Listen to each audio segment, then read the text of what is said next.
yesterday I'm over at my in-laws house, right? And they have this awesome cat. Her name is Aunt Jemima. She's super Yo, yes, what are you doing? We going live. Oh. Yo, why would you do that? Yo, I just said we going live.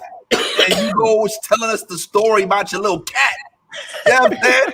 What's going on right now? Like, where's the couth? The couth is out the window. My bad.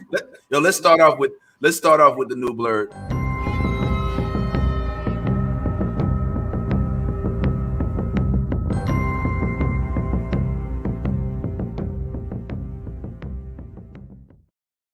At some point in time, I'll have to get like a real intro. That actually makes sense. All right, but good morning.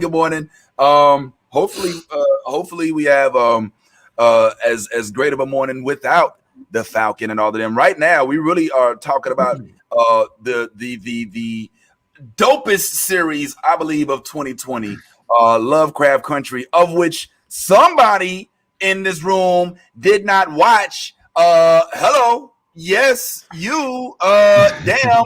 What's up, y'all? It's Yaz, aka Yaz the Model, aka the Beige Cat Killer, aka Light Skin Dream, aka La Boricua del Nublerdi Ordi Ordi. I don't know how to say it. Ordi. I don't know, man. You just turned into Ernie from Sesame Street. Like, I don't know, man. I don't know. Yaz has not seen Lovecraft Country, but we're gonna get in there.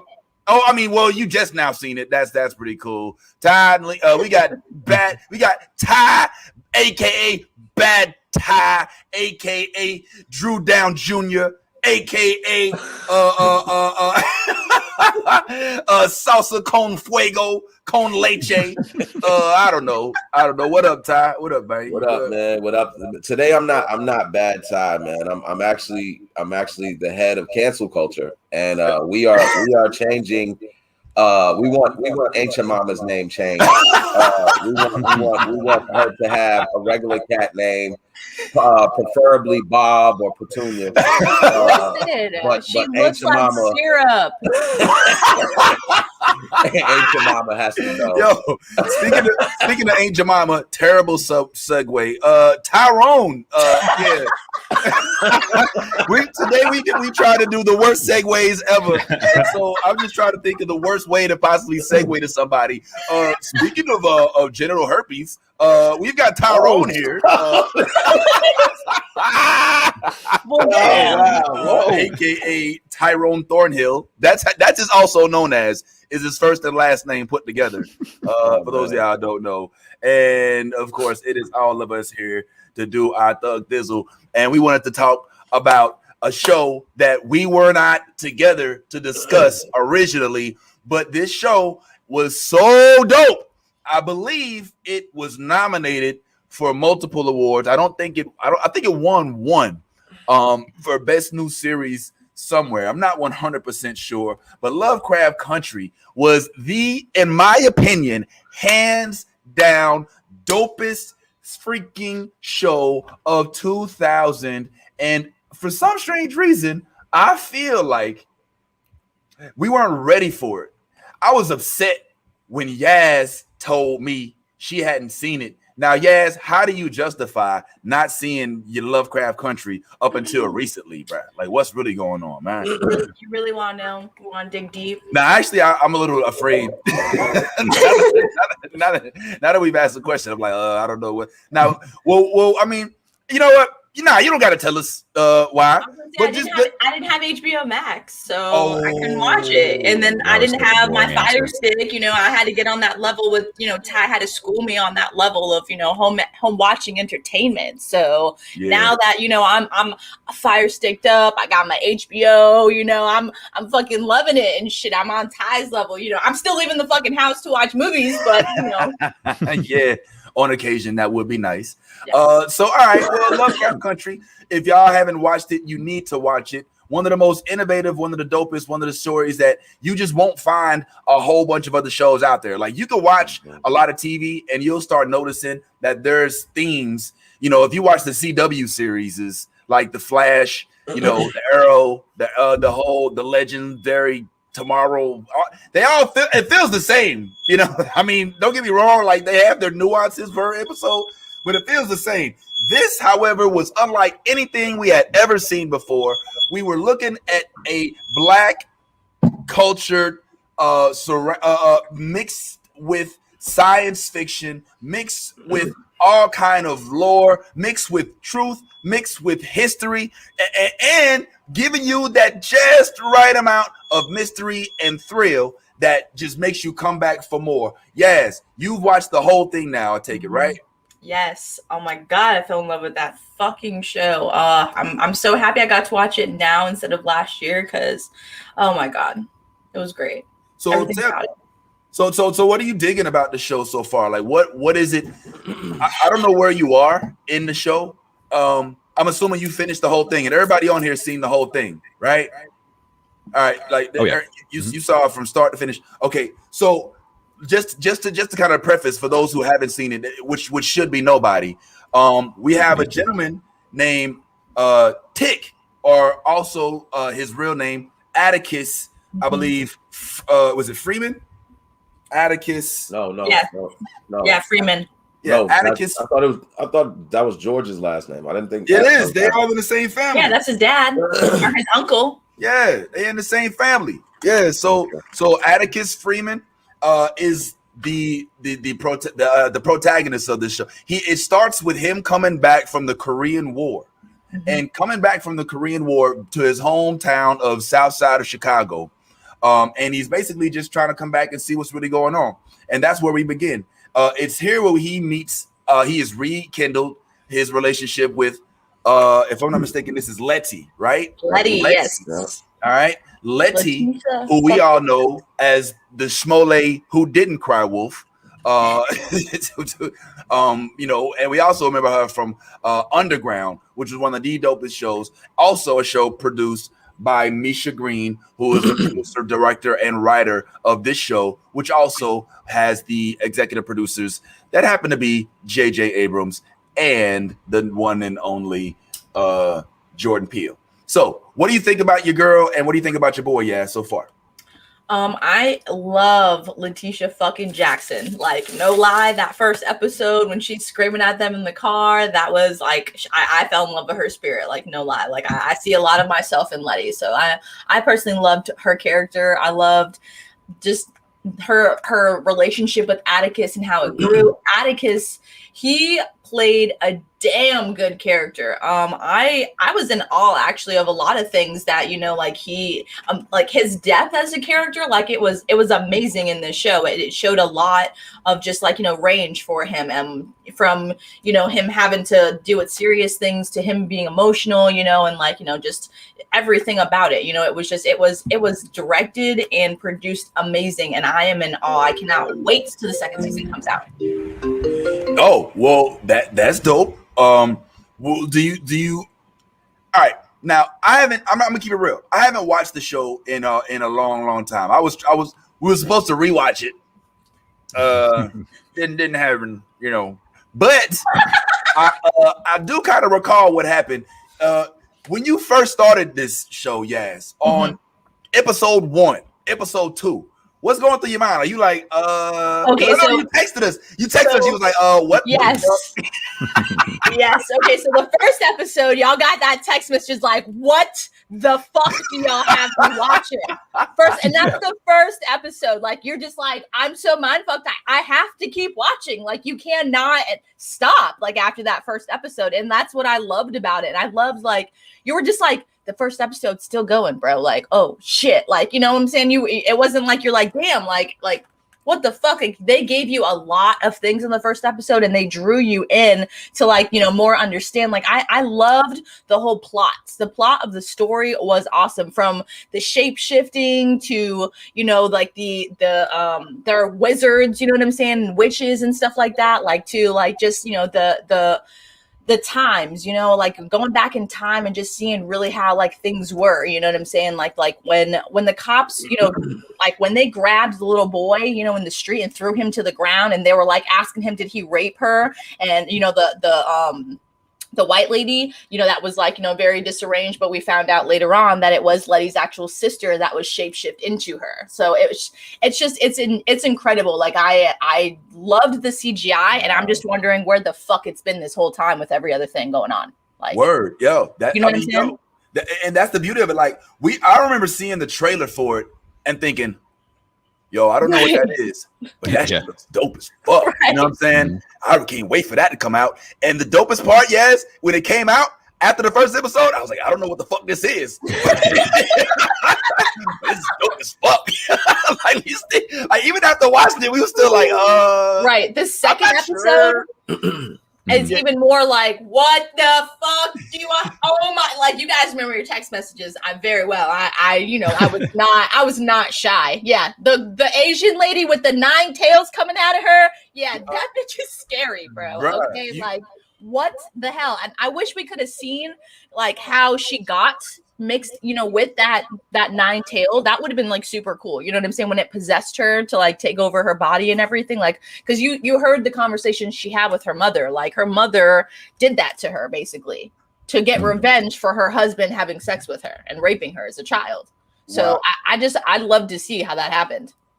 Yo, the crazy thing, Tyrone, is that this chick story was so dope, but it was such a small part of the whole storyline as it pertains to it taking up screen time.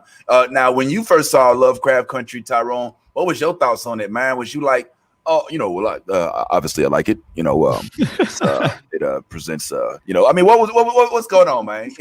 Well, obviously I like it. And, it was, I was blown away by it. Just like, you know, when you first introduced the trailer, you're like, I don't know what this is, but I'm on board. Go ahead and sign me up. You know, I'll get the tickets and stuff. And then, you know, the first episode comes along and you're like, yeah, same thing. But and I remember telling people to watch it. And I'm like, if you haven't watched Lovecraft Country, you got to watch it. And they're like, what is it about? And I'm like, I don't know, but I think you got to watch it. and it's like, and that was me basically through the first half of the series. You know what I mean? And but damn, yeah, it's like nothing we'd had ever seen before. And yeah, there were a lot of firsts. Like the way you were talking about them telling the story of Jamie Chung's character, I forgot her name. That was that level of storytelling. I mean, that's like if Game of Thrones did that story, that's 2 seasons. Jaya, you know what I mean? Her name was Jaya. Jaya. Yeah. Jaya. And damn the way they did that. And they kept and the way this show subverted expectations. Every time you thought it was going somewhere, it went somewhere else. Mm-hmm. And every time you thought you knew a character, you did not know that character. Mm-hmm. And the way they tackled very, very serious issues, you know, the issues with racism, you know, with the different wars that America had been fighting, and those wars effect on people in those areas, you know, just things like that. It was the show was celebrated, and it got the acclaim it deserved. But I feel like we've moved on a little too fast. Like we do still need to be celebrating the show even more just because of how many barriers it broke down. Right. I agree. And it's funny because when Ty and I watched it, this is one of the things, this show and another show called Raised by Wolves was one of the things that made us be like, yo, we need to talk about this out loud. You know what I'm saying? This show was coming so far out of left field. It was like, yo, this talk about breaking down WandaVision, trying to break down Raised by Wolves and Lovecraft Country. So first thing me and Ty noticed, and Ty jump in, was that it felt thematic, right? There were episodes that felt like they were meant to portray other shows or other movies. Like I feel like one of the episodes, it was so overwhelmingly clear that they were going for the Indiana Jones vote. You know what I'm saying? The third episode. They were like, they were in one of those caves of wonders, like Aladdin or whatever. Mysteries. Yeah. You know, I had to switch the bag or so. You know, it was crazy. That was happening.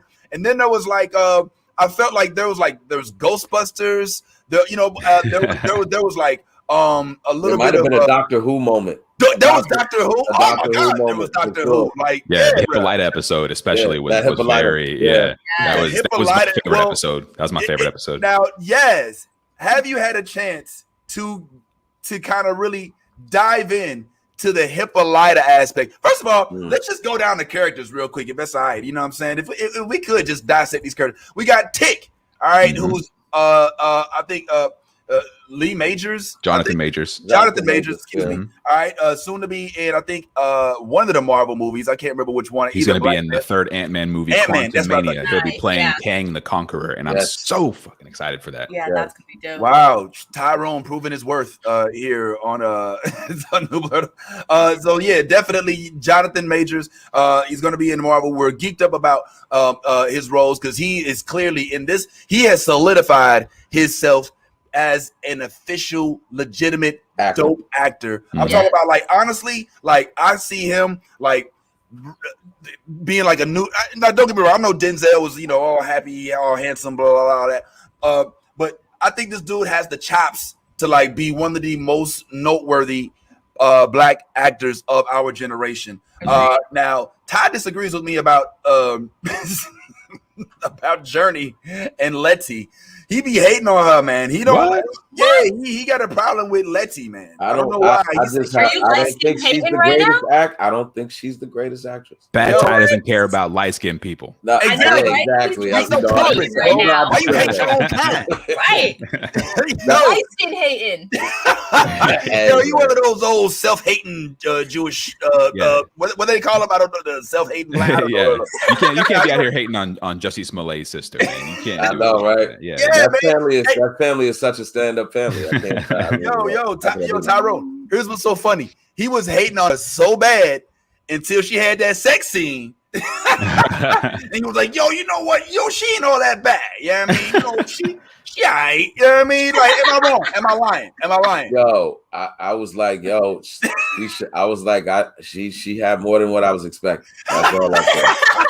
I was like, at first when I listen, man. I'm just. I mean, can I be honest? No meat on her bones. Can I be honest for a moment? All right. So, what do you know? Character is dope. Her character is super dope.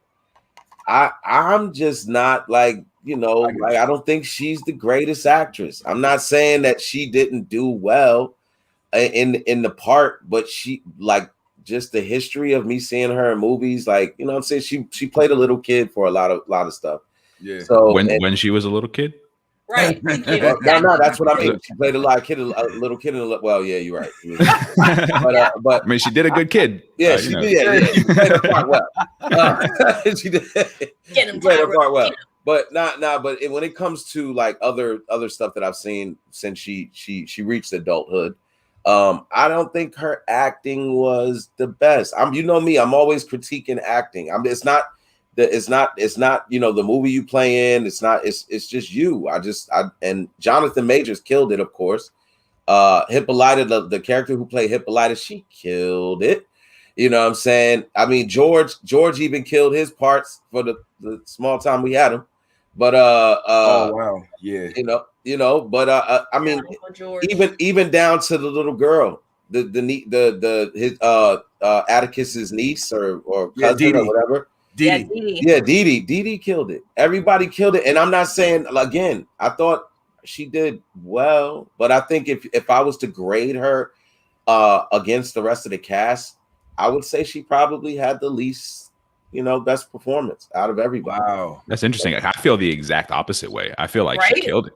Like, wow. I feel like she did a fantastic job and was often like she would be in a involved in a scene and you'd be like, damn, she's getting it. She's getting like when in the first scene when the cop, when they're in the cabin and the cop's fucking arm is like bit off and he's as Uncle George says, what happens when you get bit by a vampire? And she's like having to go fucking run. You know what I'm saying? She's like, I'm scared as fuck right now. I love that line. Like she was authentic as fuck. You know what I'm saying? He's like looking at her and she's just like, okay, I got this. And he's like, why are you so calm? She's like, I'm not fucking calm. Yeah. Shut the fuck up. You know what I mean? I thought Letty was very authentic. I loved her. I loved everything about her character from the beginning when you first, see her true colors, when they're in the diner and she's like listening on the phone. Then she's like, get the fuck in the car. Let's go. Her whole character is just, it's like, she's true. She's authentic. I loved her.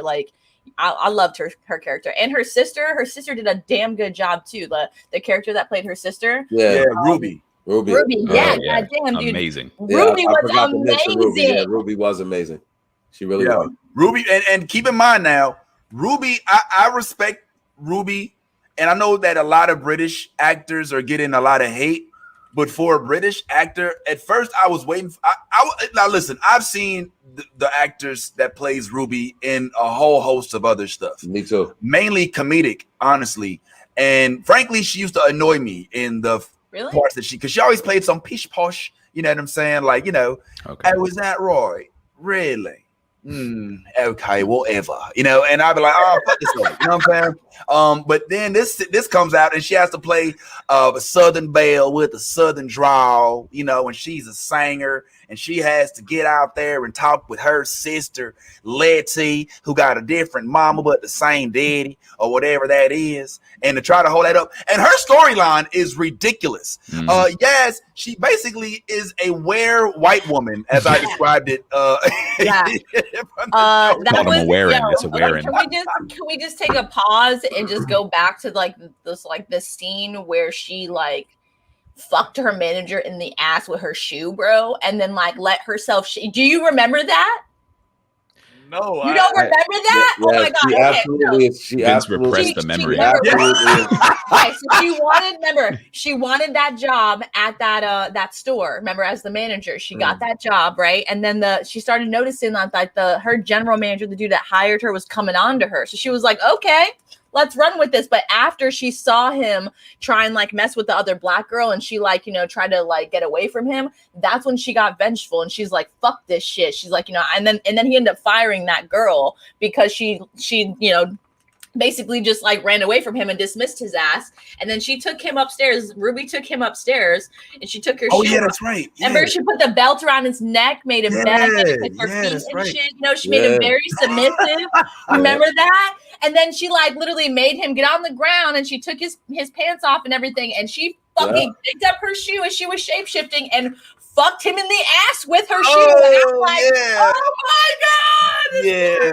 And then she let her skin come off in front of him and everything like that. Half her face was white, and then half her face was black, and she's like, I want you to see who really did this to you. And I was like, oh shit, this bitch is the OG, goddamn. Yeah, no, it was crazy to watch, but it was all, also there's some men that pay good money for that experience. You know what I mean? So it's just saying it's crazy, it's scary, but also there's a lot of people out there who would love to be high heel loved by a wearing by a wear care and a wear woman. Whoa. I didn't say me. I didn't say me. No. How much do you usually pay, Tyrone? I mean, really, it depends on the size of the heel. That's the. I bet you Ty he transfers Bitcoin. He's like, oh, so should 250K be all right? You know what I'm saying? Is that good? That Gates ass. I see that. But nah, man. So that I ain't gonna lie. This shit made me laugh. What somebody in the comments just said, it was Sue Jenick. She said the men, we blocked it. We blocked it out. That's so true, because I ain't gonna lie, it's not a memory I need lingering around my head. You know what I'm saying? My god! She stubbed her panties in his mouth. Was like that taste. He thought he was gonna get something. She's like, "You gonna get something? It's my shoe, motherfucker!" Like, oh my god! Yo, I was not ready, man. I ain't gonna lie. But that just goes to show the level of intellect that, or at least the level of creativity that they're willing to go. And from what I understand, this is, and I'm full disclosure, I did not read the book. I didn't really know that there was a book until this came out. I'm intrigued now, and I may have to pick it up and sit on the beach and take some time to read it. But what I love, one of the things that I love the most, Tyleem, is that this incorporated actual historical facts. Like, it infused an episode with the death of Emmett Till.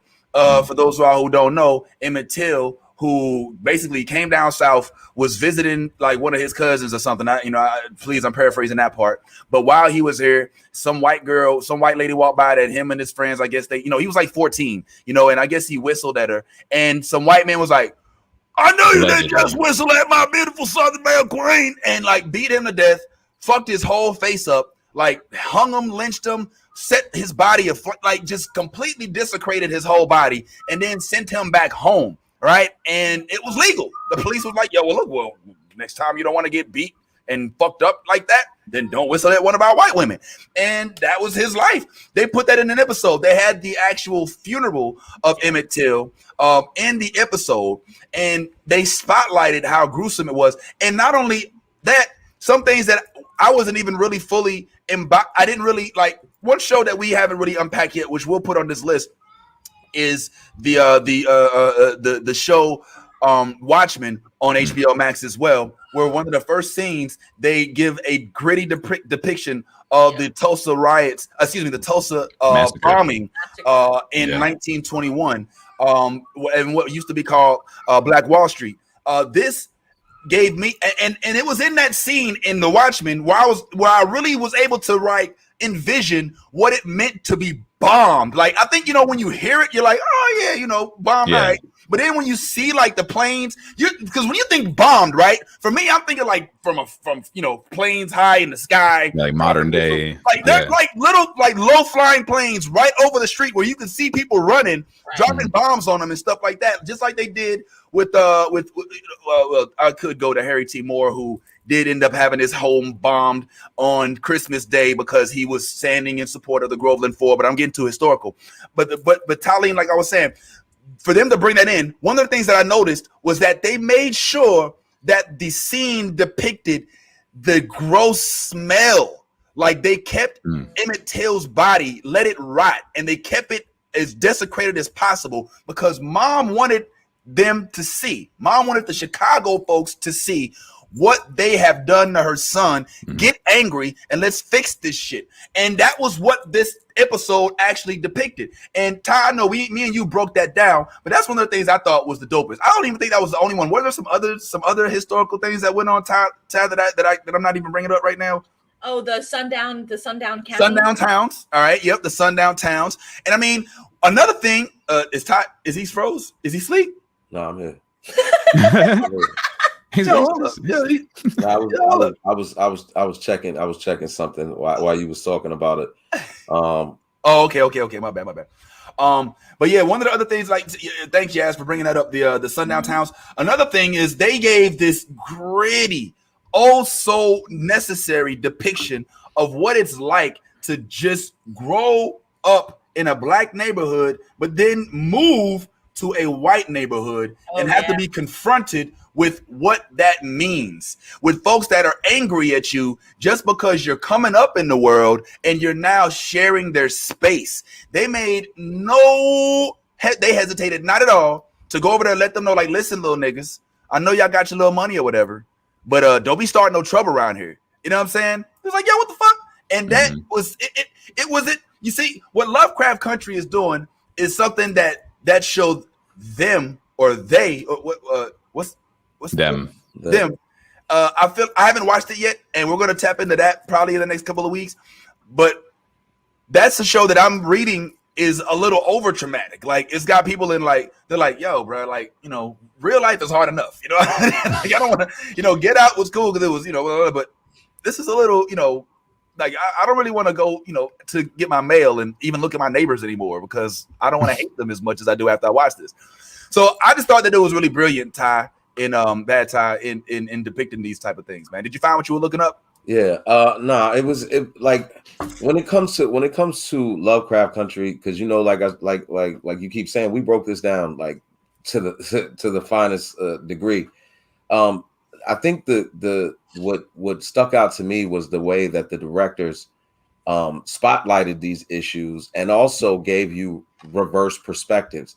Mm-hmm. So, like, and it's when it comes to Emmett Till, that same episode, you had Christina Braithwaite. Yeah. Wasn't that her name? Yes, Christina. Who actually was was Simon Braithwaite too? She was like it was him, he was her, she was him. Well, no, this dude was William. William, William, that guy.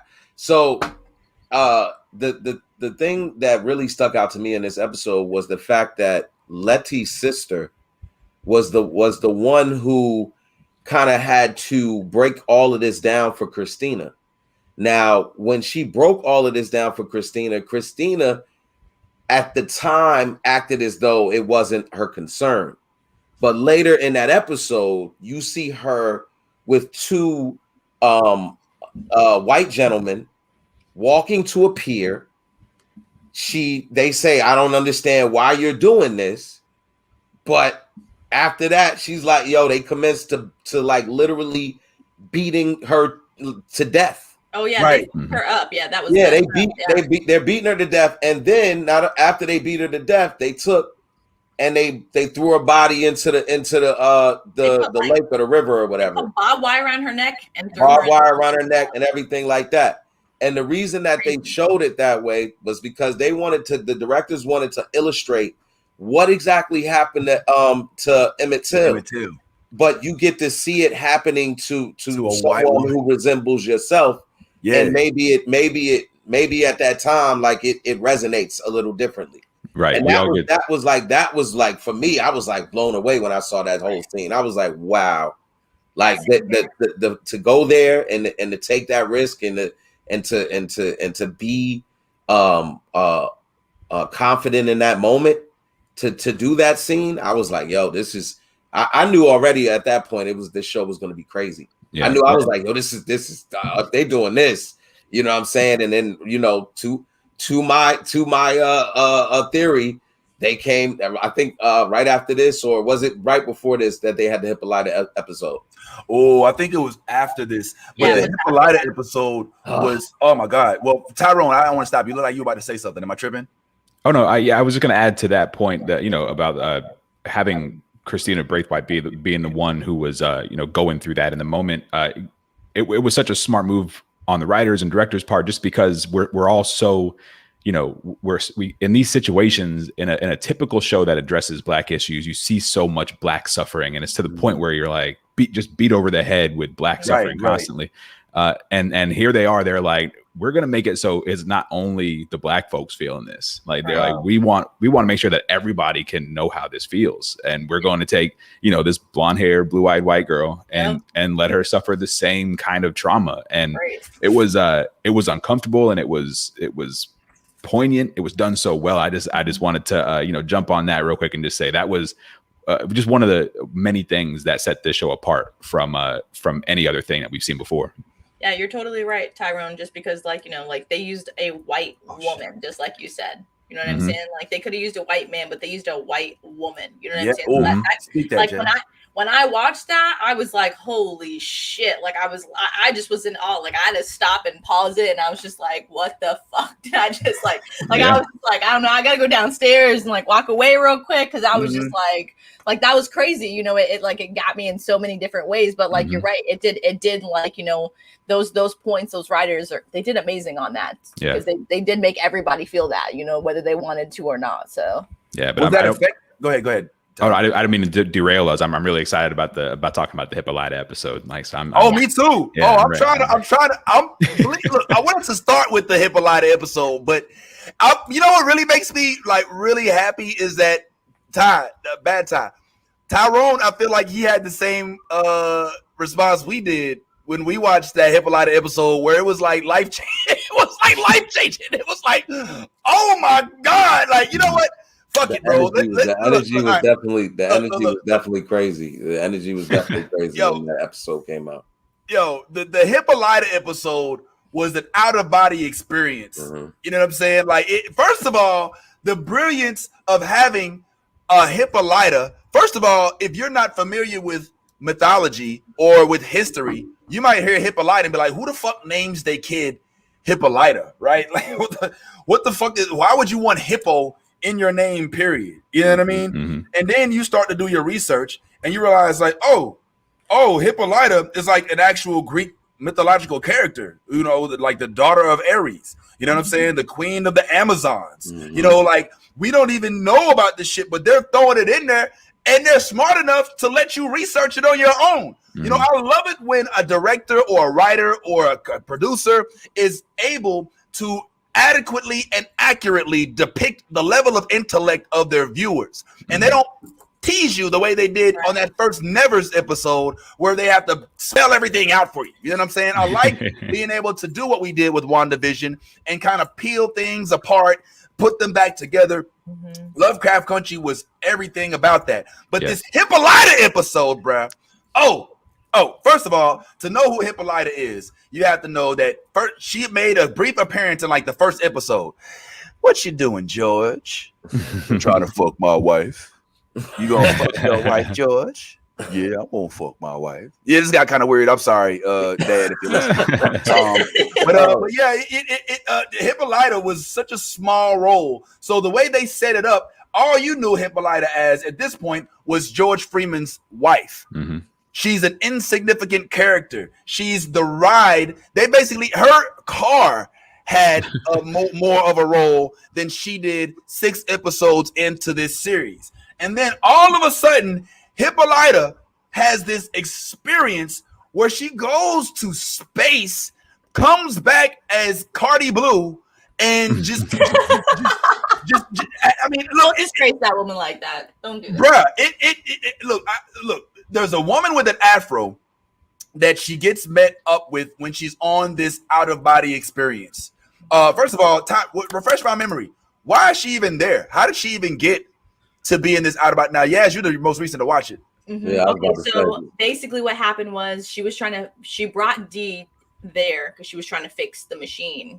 Oh yeah, that's right. She can help Dee because remember, like Dee got touched by those creepy ass little girls, and you know, her arm was changing and it was starting to kill her basically. And like you know, she found the key. So with that key, she was trying to turn on the machine and see if she can go back in time and save Dee basically. So that the first time she went there, she was with Dee only, and then she heard someone coming and she tried to like walk away, and Atticus showed up. And you know, they tried to like get out of there, but she ended up going in the machine and he did too, but he came back really quickly and she did not. So that's really how, you know what I'm saying? Like, but then he had to like basically destroy it and get the fuck out of there because, you know, people were coming and he didn't want them to find the machine. So, and what was left at the scene? A comic book. This is the 50s, 60s era. TV-based setting. It was DD's comic based on comic books in which the black woman becomes the comic. She basically comes back and is like, "Yo, look, I am Hippolyta." And Tyleem, man, nobody. If I'm not, look, I'm gonna put y'all up on something real quick.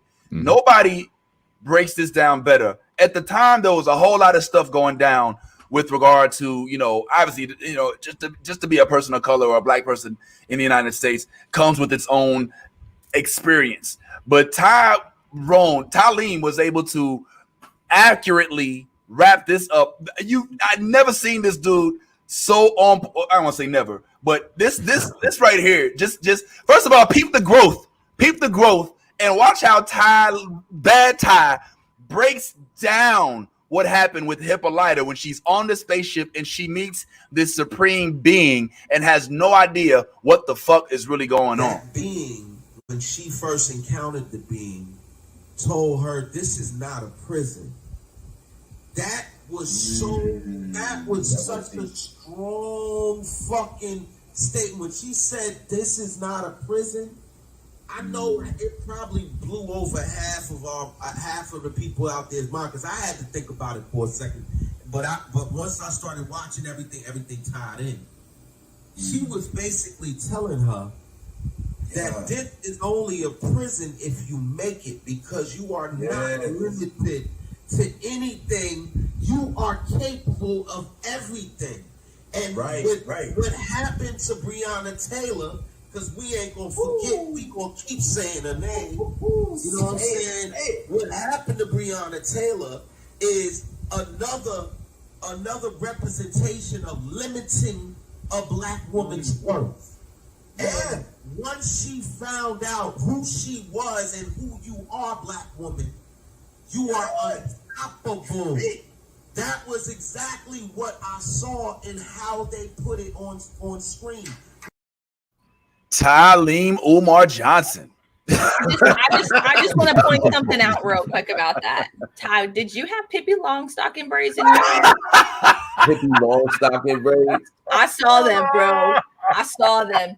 You had the slit down the middle. You had the one right here, and the one. I think it was just in a ponytail, but we might have to start calling Ty Malcolm DMX because that was Malcolm DMX. That was beautiful, and also just so I would bump that in the car and just black woman. Shit would get me. Yeah, man, that's the bull right there. Yo. That was so real though. I mean, Ty, I remember feeling like you were glowing, like the Bruce Lee glow was on you when you were saying it. And like you was in your element and it was all facts. And you broke it down to because if you think about it, that's what happened. Like, yes, you're the most reason to watch it. But Ty was basically saying like, yo, look, the first thing that Hippolyta thinks when she is in this whole ordeal that's going on is let me go. Right. Let me go. And the lady's like, dude, go wherever you want. And she's like, but you got me in bondage. I'm in bondage. And she's like, no, you're not. What are you talking about? You know, I mean, obviously she's not talking like that. You know, she's not. No, but like she made her have a revelation. Like, you know, you can be whatever you choose to be. Your own basically insecurities are your restrictions. Is basically what she was saying to her. Yes. You know? And like she was just like let yourself free, like be who you want to be. And then that's when like it started showing you like she is Hippolyta. You know what I'm saying? And then at the end, you know, she is mom, and that's when she went back home to be with D. You know what I'm saying? Right. Like at that final point. So, you know, like she had to go through her different phases of her story, you know, to find out who she really was and who she wanted to be. And she got to live all of her possibilities and all of her dreams. So, and now she can show those possibilities and dreams to D, like, you know, in the way that she never could before. So it was very like, I guess you could say woke for her, you know, like she woke up at that point and was like, you know, like I can do anything I can put my mind to, literally. It's not just a saying, it's real. Yeah. Yo, it's so real. And the thing that Ty was saying that really kind of like made me be like, yo, I didn't even peep that was what was happening, is that she came into the situation with a predisposed idea of what it was that she was into even before she had an opportunity to explore it. Her very first thought when in a new place is bondage. You know what I'm saying? And how many women, how many men, how many people, you know, of color or you know, or whatever, have a preconceived notion that, yo, this job is going to be where I'm at for all my life. You know what I'm saying? Or like, yo, or I got to be with this dude forever. I just got to accept the fact that he beat me, or I got to accept the fact that he cheating, or, you know, that's just the way it is. They have a preconceived notion of the way things are, and they just accept that before they realize like, oh shit, I'm powerful as fuck. I don't need this shit. In fact, when I actually tap into my own powers, I'm way more powerful than I even thought I was. Right. And I think that that's what the episode conveyed without having to say it out loud. Right, Ty? Yo, one of the biggest scenes for me, and we talked about this then, was the whole scene when she was Hippolyta, when she was out there training, and we saw her fight the commander over and over and over and each time she was getting better and getting better and getting better until finally that one time she tried to do that move, she flipped it, and now she took over. And right after, it was so the scene was so powerful because right after she took over, here comes people trying to conquer, and it was literally like, I think the like British Army or something. It might look like it was, and they were trying to conquer, and it was like she became like this, which I would love to see a movie like this. Like I would love to see that movie. That, like, please, like, somebody whoever's out there, make that movie, man. Make that Amazonian movie, man. Yeah. But like real, like at that moment, you see like they came out of Wakanda. Like it was like, yo, y'all got the same training as the door. What is it? Was it the Dora Milaje? Yo, so I mean, and it just speaks again to the power of a Black woman when she taps in to her identity. Like, yo, when you realize who you truly are, and like that in itself was the message that I caught from that whole entire episode. Like, you've been taught, you've been programmed, you've been conditioned to think that you are less than. Right. Therefore, you are what you think you are. Right. I think that was the biggest thing. I mean, Yas, as a woman, I don't know if you caught all of those, all of that, it seemed like it was subliminal. Yeah, right. That's one of the things that I love about this is that it was not surface level. All right. This isn't Meteor Man. All right. This isn't Homeboys from Outer Space. You know what I'm saying? This is an intellectual thriller. All right. Embodying actual historical facts and exposing internal struggles that we deal with within our communities and as ourselves as people of color. Did you get any of that, like that vibe? Like you saw what they was doing? Oh yeah. I literally, like, that's why I think I love the show so much. Like, when you guys told me to go and watch it, I didn't think I was going to be, I didn't think I was going to fall in love with it in ways because it's so relevant. You know what I'm saying? Like, and it's just like, it touches on so many different things, right.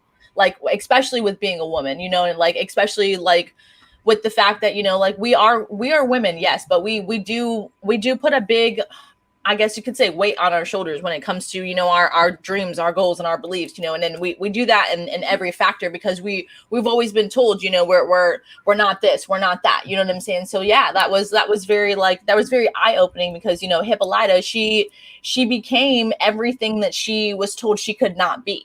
You know what I'm saying? Like she became, and it was not out of spite, but it was out of like, I need to own this. You know what I'm saying? This is me. This is who I want to be. And I want to live this life and I need to own it. And I loved this show. And I love the fact that, like, when it showed her having these revelations with this woman, like she has like this giant afro, like I loved that, you know what I'm saying? It made her feel more comfortable, but at the same time made her like wake up, you know what I'm saying? Like, look at me, like you can have anything, you can be anything, you can do anything. You just need to stop limiting yourself to what society and people have told you can do, and just go outside your comfort zone and just be you, and like I love that fact. Like it was super awesome, and that's kind of how, like more people are kind of waking up to that fact, like you don't have to be like living, the same life and feeling like you said, controlled by your surroundings. You can create your life around you, and I love that.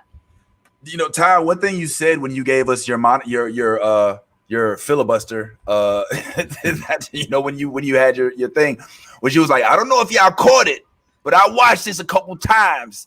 You think this like flew over a bunch of people's head? Like, how much of this is us saying, I think this is what this is versus I know this is what it is? You know what I'm saying? Like, how art is up for interpretation? What's the possibility that Misha Green was like, yo, what did y'all talk about? It's just a chick in the afro and she's in space. And I didn't say nothing about her being all. I doubt that very seriously. Yeah, I can't speak for Misha, but I would probably think that we're probably dead on as far as what we feel like she was trying to represent. I mean it makes sense because even from the dynamic of Christina Braithwaite. One of her biggest things throughout the whole series was she was tired of being in a male-dominated world.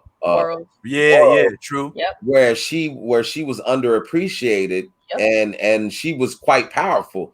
Yep. So it was like one of those things that they touched on here and there where she came in contact with other men, and she flexed on them like, hold up, you know what I mean? Like, you know what I'm saying? Like, I'm not that, you don't want no problems over here. And that dynamic in itself shows you that there is, and at the time when this was going on, and even now, there was a a definite sense of women being held back. You know what I'm saying? Like at the time of this series coming out, like and even now, again, women have felt underappreciated and not equal, and you know, in some ways, you know, disenfranchised. So I think at this point, with the way she wrote this show, it really explains to me the why women should look at this and take her advice and look deep in self and understand you have true power, and nothing can stop you once you realize that. Yeah. Well, can we talk about the creepiness of how she was actually well, before we get into the really creepy part, let's not forget, familial wise, that Christina Braithwaite is the daughter, the daughter of Simon Braithwaite, right? Who is also kin to Tick. So Christina and Tick are cousins. Yep. Distant, but cousins. They're related, which is one of the things that bring them together in the story, because she needs Tick's blood because she actually can't use her own for whatever reason. And one of the quotes that Christina Braithwaite has that I thought was so brilliant in this whole series, where she says, and I just looked it up to make sure I didn't get it wrong. She says, "Don't let the men fool you." Don't let the men fool you. All the while, she is a whole other man at the same time. You understand what I'm saying? Like the depth of that, for her to become what she despised or loathed the most, and use the privilege of that skin that it came with to accomplish what she wanted to. And still, one of the things I think she was the most frustrated with was the fact that she had all this access, but still needed help from a black man to end up getting the power that she was looking to get. So I thought that was fascinating. And yes, I don't know how that messed with you, but I was always trying to kind of figure out whether or not that made Ruby, you know, it made Ruby like bi-curious. Okay. Yeah, but I don't know. Because she tried it, you know, remember she never did it before, and then she tried it, and then she, you know, tried to steal her stuff, and she ended up dying, apparently. Right. Yeah, the whole dying over and over thing. Because she tried to get her blood, and she knew about it, and then she ended up taking. Remember, she became Ruby.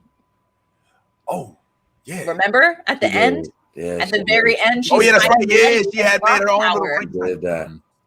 Yo, that's right. What begs to oh my gosh, was begs to wonder is she really dead? Because we never actually saw. Because her body. The bodies are hooked up. You know what I'm saying? Like that. We never actually saw her body. Keep them alive in order to, like, you know, use their blood, their fresh blood. So you're right. You never know. She could be in the induced coma. Yeah. You know? I mean, there's a whole bunch. And one thing that's happening as this whole situation is arising is we don't even realize, and I think we pointed this out before when we spoke, Ty, that they were low key all having their little mini origin stories amidst this whole process. Okay. Tick, as we know, was learning about the power of his bloodline. And at the end, he ends up with like a pet Demogorgon, you know what I'm saying? that basically like comes to his aid when the house was under attack by all those racist cops. And there was very little that one could say is more satisfying than seeing when a creature comes to your beckoning aid to deal with racist police officers, and it is doing what you need, your bidding. Now, this isn't the actual. I don't know. This might be the creature. I don't think this is. But yeah, I mean, there's nothing more satisfying. I mean, I want to say there's nothing. I shouldn't say that. But in this season, that was one of the most satisfying scenes. Is where Tick finally realizes his power. At the same time, Letty was exposed to the ability to be bulletproof or invulnerable. Invulnerability.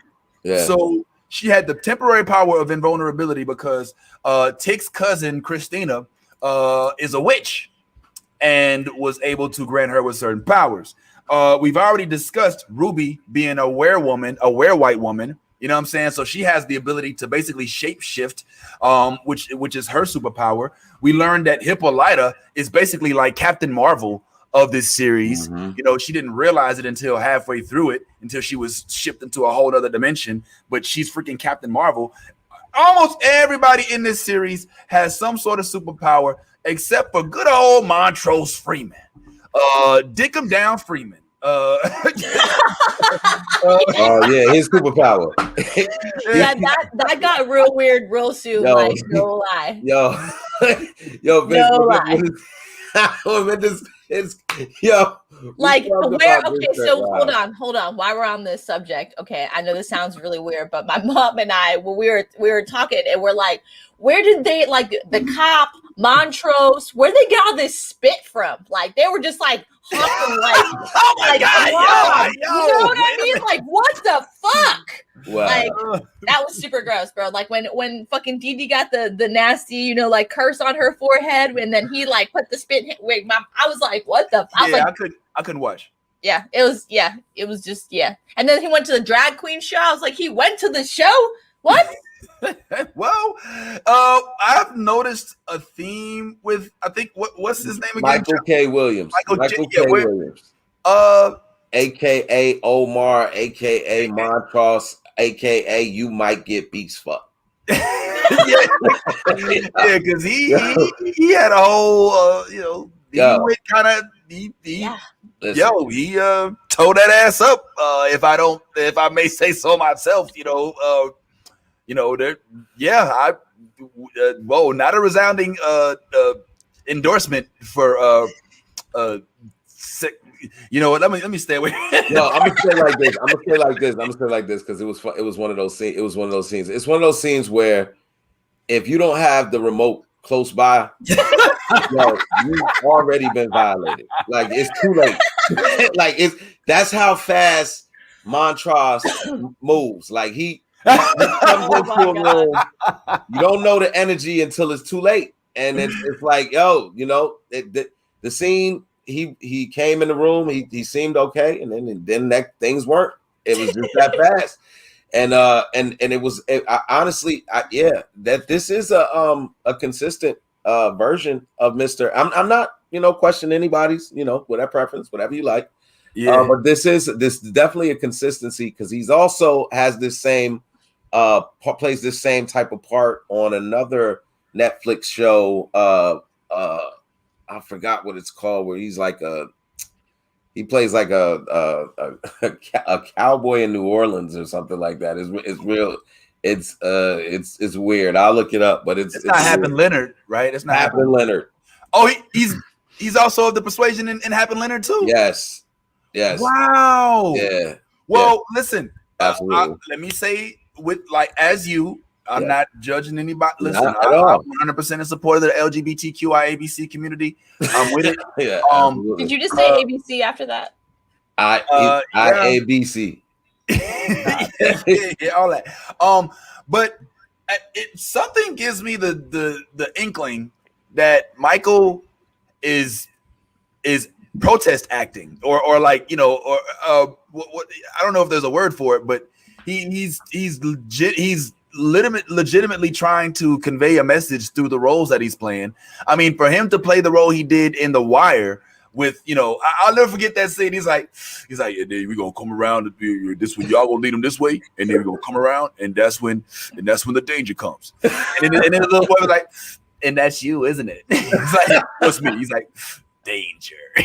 I'm gonna beg to differ with you. I think it's anger management for him. I think really okay. Absolutely. I think anytime you have a scene like he just had in Lovecraft, that is definitely anger management. That is you are dealing with pain.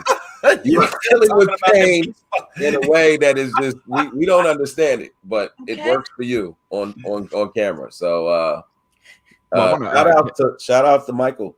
Yeah, can I add something to it? Because I think what he's doing is with the roles that he plays, and I think what this show did, especially what H.P. Lovecraft or what Lovecraft Country did, was they started a conversation and tried to like get into a conversation that's really difficult, especially for Black males in the community. You know what I mean? Yeah. This because I mean, how uncomfortable did everybody here get when we started talking about it? You know what I mean? It was, you know what I mean? And this is something that has always been the case. Homosexuality in the Black community have a very complicated history.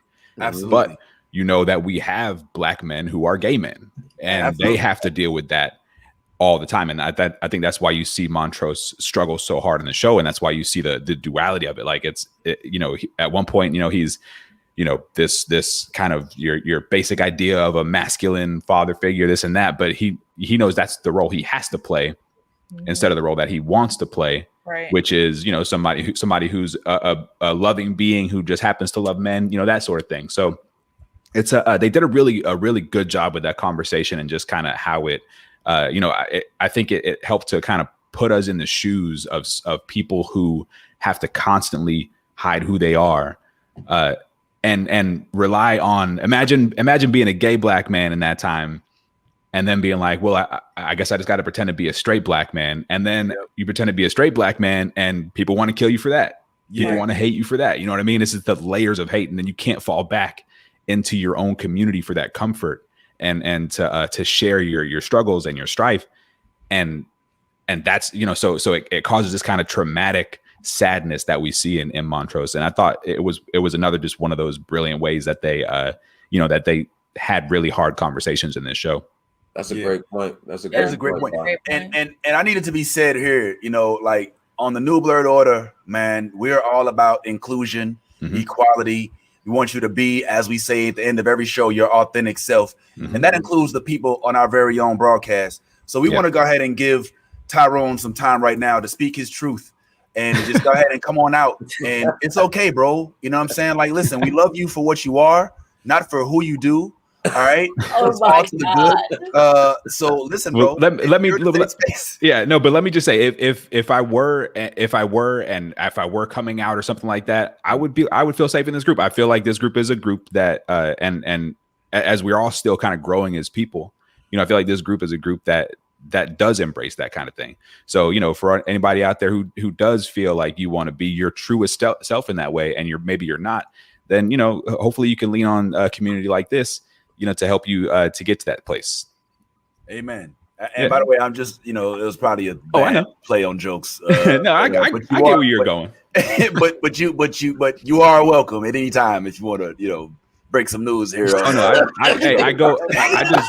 I like to go in for communities that you know, that could use some people speaking for them, you know, that usually don't speak for them. So not that I'm in a place where I can speak, you know, for the LGBTQ community, but I can definitely show up as an ally in times where, you know, where it's needed. And I'm playing around with something that's a real serious issue. It's hard to come out of any closet sometimes. You know what I'm saying? I came out as an agnostic to my parents, who are ministers, and I think it probably would have been better if I had came out as gay. Because there's so you ain't gonna join us for eternity. We'll be on the heaven clouds. Yeah, well, I mean, so in a way, you kind of know what Montrose's character feels like. You had to play a role in your life that you didn't necessarily believe was true. You know what I mean? So we do have ways we can all relate to that. And I think that's another thing. It's just like, here's another person going through very similar struggles that we all face in some way. You know what I mean? So I think that's, you know, it's a way that we can, you know, we can all see ourselves in an uncomfortable situation. It's just like when Christina Braithwaite put herself in a very uncomfortable situation, even though she didn't have to be there. You know, she didn't have to think about that experience or feel that experience. But when she did, she was like, oh, damn. All right. Yeah, that's right. You know, that's a good point. That is a great way to put that, because I didn't really put those two together. That Christina like wanted to empathize directly. With she showed up because Letty put her in her place, right? Letty was like, well, what is it to you? You know what I'm saying? Like, you go home to your you could be white man or white mama, whatever it is you want. You don't really look today. We just gonna fuck and that's it. Like, I ain't in the mood today. You know what I'm saying? They just killed this little dude and he's like, look, I don't care. I'm gonna tell you straight up. I mean, I don't know if you want me to tell you I care or not, but I don't. She had to actually go through that experience to be like, oh shit. And I don't even know if it affected her, to be honest, because she still was the same evil white bitch. Right. Yeah. I think that was one of the points that they were trying to make, is that she was like void of empathy. And so even when Ruby initially told her, explained, she was like, the passion, you could see that she stood there emotionless. She just like looked at her and was like, that's not my problem. Right. Like, you know what I'm saying? Like, after all that was said and the passion that in which she said it. So for her to go out there and do it, and then you see her come up, and then this is like the first time you actually see her show some semblance of emotion. Yeah. That was the powerful moment. That was the moment where, but even after that moment, yes, she went right back to right. Yeah, they were ready to make her the hero. It was like, okay, moment taken, moment over. Yeah, it's like, now get out of the way. This is our show. She's like, I thought about it. Fuck that shit. I thought about it. I like being who I am. Fuck it. Yeah, that was cute. She's like, I'm authentic, bitch. Fuck that. Yeah, she's like, glad that's over. I can go back to living life now. Right. Yeah, let's get back to business as usual, which is her trying to get Tick to give up the blood and the pages. He's the only direct descendant, if I'm not mistaken, of male direct descendant of Mr. Braithwaite, and as a result, she's after him. But outside of that, before we get there, we will also talk about Hippolyta, right? Now, Hippolyta, as you said, Yas, was basically trying to help Dee Dee overcome something that she had experienced. And this is where, guys, I frankly really was like, okay, all right, whoa. I really saw the Jordan Peele influence in this particular scene and in these characters. There's nothing you can tell me about any other show. Nothing creeped me out more than these two hoes right here. Topsy and Bopsy. This shit freaked me the entire fuck out. I'm rarely creeped out. Like, saw all that shit. I've seen it. It's all cool. But this shit, like, and the dancing. You know what I'm saying? The dancing around with it. The shit was completely nuts. I was like, what the fuck is this shit? You know what I'm saying? And they did it in a way that you really felt. Now let's break this down as well. Like, I was about to say, these ain't just two random chicks that happen to be in this show. These are meant to represent two characters in the Uncle Tom's Cabin book. The name of the characters are Topsy and Bopsy. Now, Topsy and Bopsy both had their different perspective roles in the Uncle Tom's Cabin book, but neither of them are, shall we say, necessarily of high notes or meant to depict anything extremely positive as it pertains to us. The light-skinned girl right here is actually not even in the book a black girl. This is a white girl that's meant to be depicted. So it's a little interesting that they have a black girl depicting her. But this scene freaked me out. Did it freak you out? Yeah, it's like it freaked me out, man. Yeah, bro. No lie, that shit almost gave me nightmares seeing those little bitches coming after her. Like, that was creepy. Like, look at this picture you're looking at right now. Like, why is her eyes so red and demonic? And who the fuck decided it was a good idea to give a child a Joker smile and some freaking like, some Baraka teeth? Like, what the hell is going on here? Bro, I was freaking out. And the dancing, oh my god, the dancing was like so creepy, how they were just coming after her and stuff. Oh my god. But I did like how she was like, finally like, fuck this, I'm gonna fight them. And she got the baseball bat and she was like, trying to fight them. And then Uncle George came, or no, who was it? Yeah, or no, it was Montrose came in and then like they caught her and scratched her arm and were stabbing her with them long freaky nails. That was too much. Yo, and it was creepy as hell because you saw like the way that they with CGI or whatever special effects they use showed her getting scratched up. Yeah. And nobody else could see it, like a real demonic, like whole possession type thing. Like they're supposed to be demons, and she's basically being abducted by demons in front of her family, and it was literally causing damage, and it freaking turned her into a demon. Like it was so Like, yo, one word you could use to describe this: unpredictable. Right. You didn't see that coming. Vince, No. I think one of the biggest things that we need to touch on is those demons didn't just come out of nowhere. Like, the demons came from a cop. 2 cops. The cop who did the spell. Yeah. What I mean, like, and basically, I think he used his spit. He spit in her face or something like that, and used his spit to conjure these things. But this is another a brilliant representation of what we fear, you know what I'm saying, and what's actually scary to us. And back then, this would have been what we were told we were. Like, this was like the visual of what people back then looked at us as, like, beastly. We were, remember, at this point, we're dehumanized. We're completely dehumanized. So we are basically monsters. You know what I'm saying? In the representation that it was meant to be. So if you think about it, there's so many things that they could have used to scare this little girl, but they used 2 dolls. Right. 2 dolls. Like 2 dolls that were created to represent what they look like, what we were envisioned as. Right. And so this is that representation on screen, and she's literally scared out of her mind when it comes to life, because she's been told that this is what you guys are. Again, this all plays back to how Misha's been putting everything on screen to kind of get you to understand the underlying issues that plagued us, especially back then in its timepiece. Yeah, I can't say it no better. And I forgot about the fact that they was conjured up because she had that curse put on her. Yes, right. Yep. Yes. So she had this whole thing happen. And what is it? Because she was not submissive. Like, the cops pulled her around the corner, and in an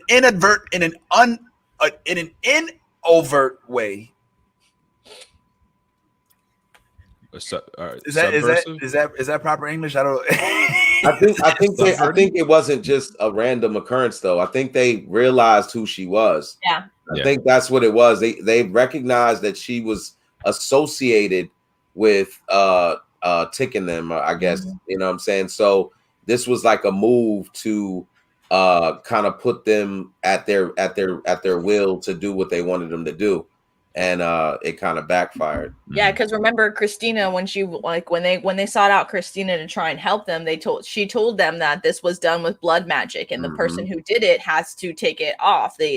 She can't do anything because it was a spell that was casted only for that person to do onto Dee Dee, and he was the only one that was allowed to take it off. Oh, okay. All right. Yeah. See, some of this is starting to come back to me.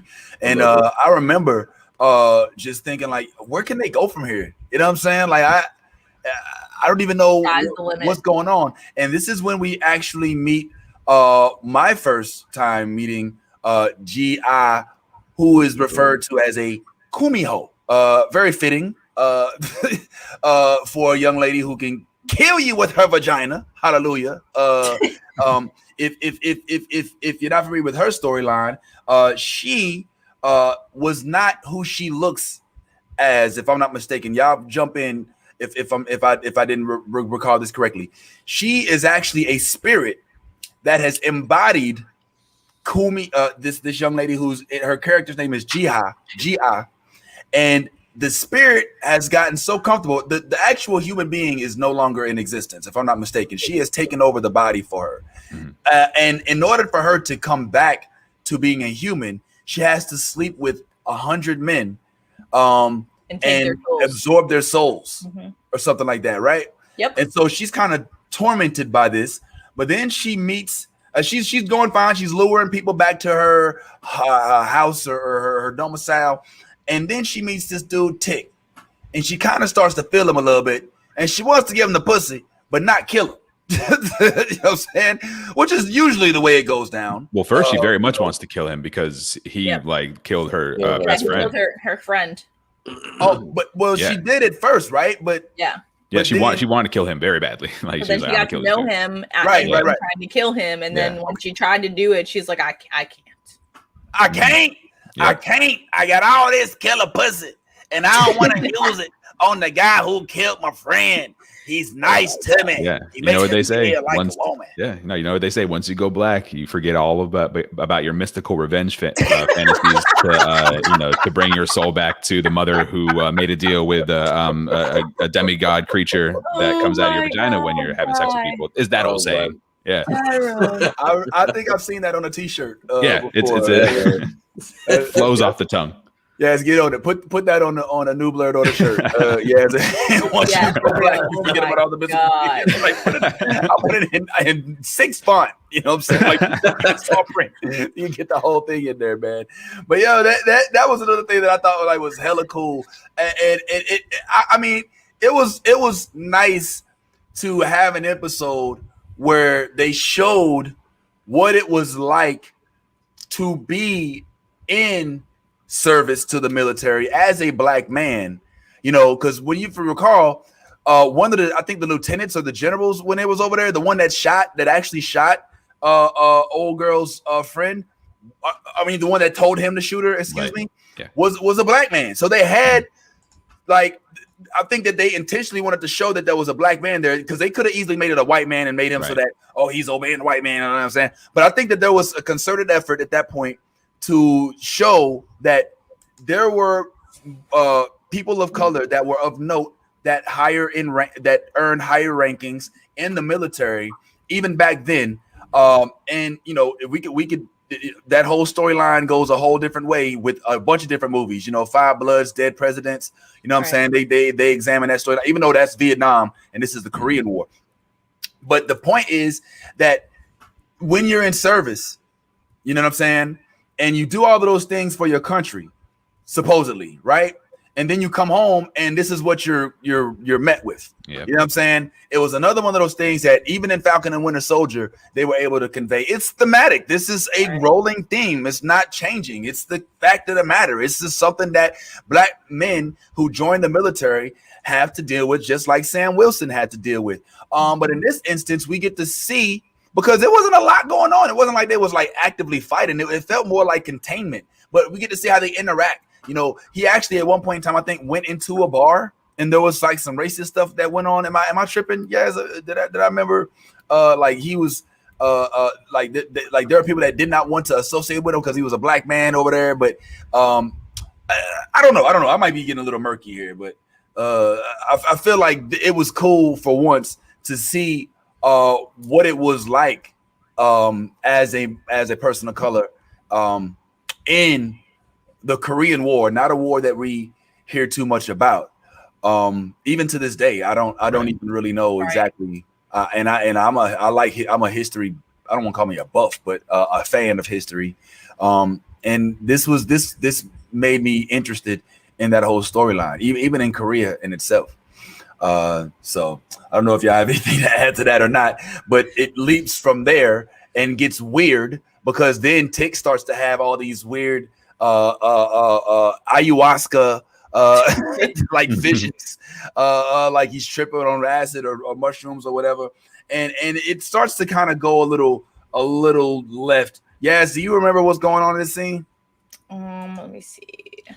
So in this scene, I believe this is where he's having sex with her and he sees that flash of what's, you know what I'm saying? She's looking into his life and everything. And she tells him that he's going to die, but not by her hands. Oh. And that she's never seen that before when she's seen the vision. I think this particular screenshot, and I think this visual is in the scene from in the very first episode where he's having that dream. And you see Jackie Robinson and the big tentacle creature and stuff that you showed earlier.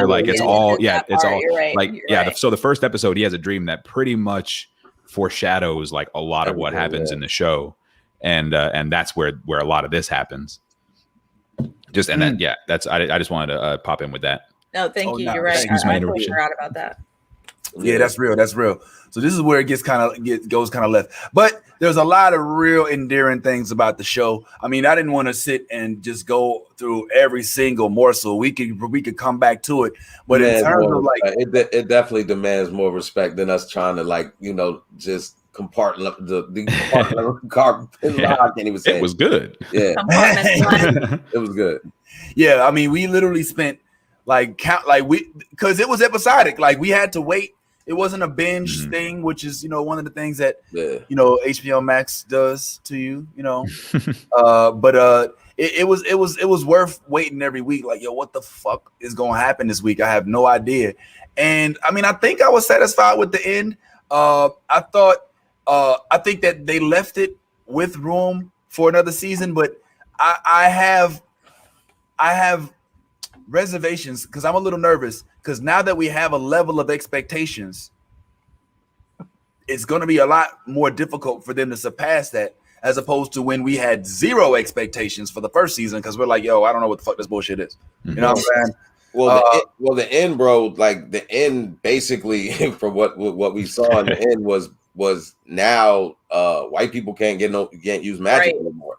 Yep. Like so we're, you know, what I mean, I like where this is going. Like, what are we doing? What are we doing? Like, yeah, it's like, so who's the adversary? Well, I mean, are we Crips and Bloods? Well, all right. So then you get into, well, what if you're mixed? You know, what if you have mixed blood?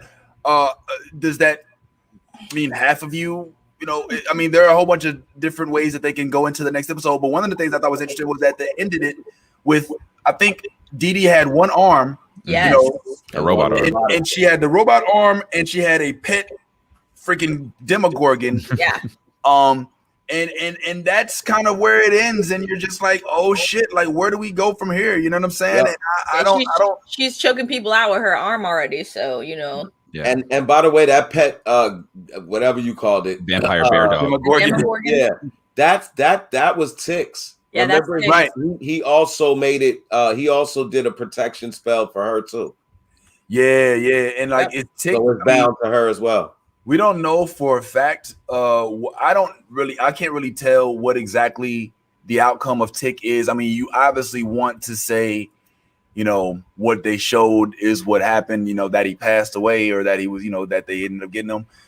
But something tells me Hippolyta and her TARDIS and her ability to basically bend the bows of time and space may be able to do something about that. You know what I'm saying? I mean, it does look like she was at one point in time able to revive her husband. You know what I'm saying? Even if it was on another planet and another time and all that other stuff, you know.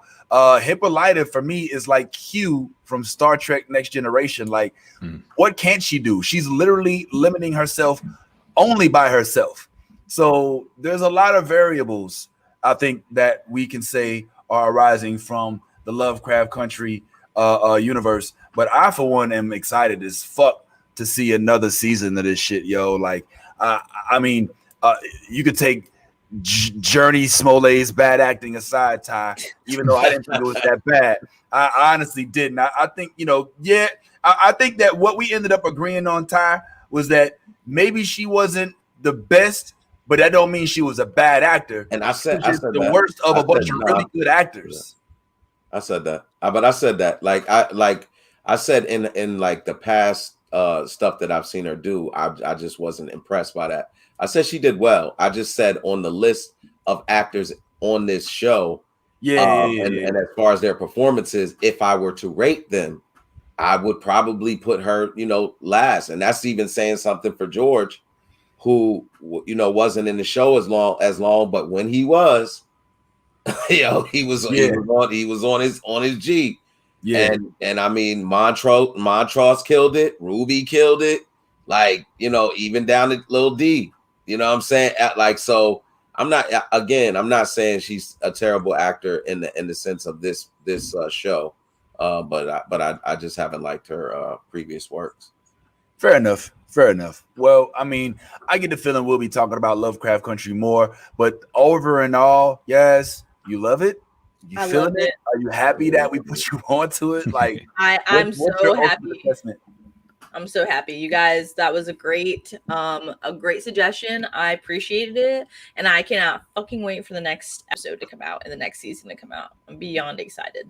Okay, all right, good. See, we did a thing, and it was cool. Thank goodness, man. I'm glad you enjoyed it. It's definitely on our must-see list, man, because it's like like I said, there's nothing else like it. You know, where do you have a movie that is set in civil rights era that embodies a comic book type of saga with black people that ultimately acquire superpowers that they can use against racist police, you know, that gives you, you know, I mean, that has everything from monsters to powers, witches, shape shifting. We didn't even talk about the fact that they included your girl. Oh shoot. I'm gonna kill myself. All right, pop quiz. Josephine Baker. Josephine Baker. And I'm ashamed, being from St. Louis, I should never not know Josephine Baker, being that she's from St. Louis. But Josephine Baker, they included her storyline from her going over to Paris in the 20s and basically being one of the first people of color that can be outwardly represented as a sex symbol in that era, which probably wouldn't be heralded back then because of the conservative movement and, you know, them just wanting to kind of make sure that they kept everything, pleasing to God. But for them to kind of put her up on the pedestal that they put her up on, I thought was really dope. And I really look forward to seeing even more scenes where we can learn about history through a science fiction show. I learned more in this season than in some whole semesters of African American history. You know what I'm saying? Like, they slipped so much in, like, detail wise. You know what I'm saying? There's nothing else like this on TV. Yeah, you know I want to real quick just shout out the petty factor of it, because H.P. Lovecraft is a notorious racist, and they used all his shit and was just like, it's ours now. So good job. Wait, what? Wait, go into that. Wait, what? What are you talking about? H.P. Lovecraft, the writer of like War of Worlds, what's that? War of the Worlds? War of the World. Yeah, he was notoriously racist. Yeah, and that is part of the reason why, like, you know, Jordan Peele and Misha Green went down that path, is because, you know, this, especially during that era, science fiction and just writings like that were very very much not accessible to the Black community, because you were like not only left out but almost just barred from it completely. Yeah. Oh, so wow. they took that and they turned it on its head, and they did so in just such a loving and brilliant way for for all of the people who, you know, I mean, we're kind of like, you know, we're kind of descended from those Blerds. You know what I mean? Like, we are this was like Tick represents, and George and D and Hippolyta, like, they represent, you know, the whole reason why this group was created. Yeah. And they just did it in such a brilliant way. Yo, that's crazy. I didn't know that at all. I had no idea. And that's why we do the show, so I can learn from our own, from the people on the panel, even when it's our own panel today. Yo, and I'm just looking this up too. The name Braithwaite, evidently is an old Norse word that means broad. I don't know if that's supposed to mean. Well, and something a little and off topic, but something y'all talked about before. I think his name was William Braithwaite.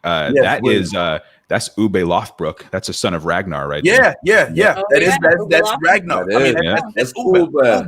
Because we was watching this at the same time Vikings was on. I was like, yo, this dude look hella familiar.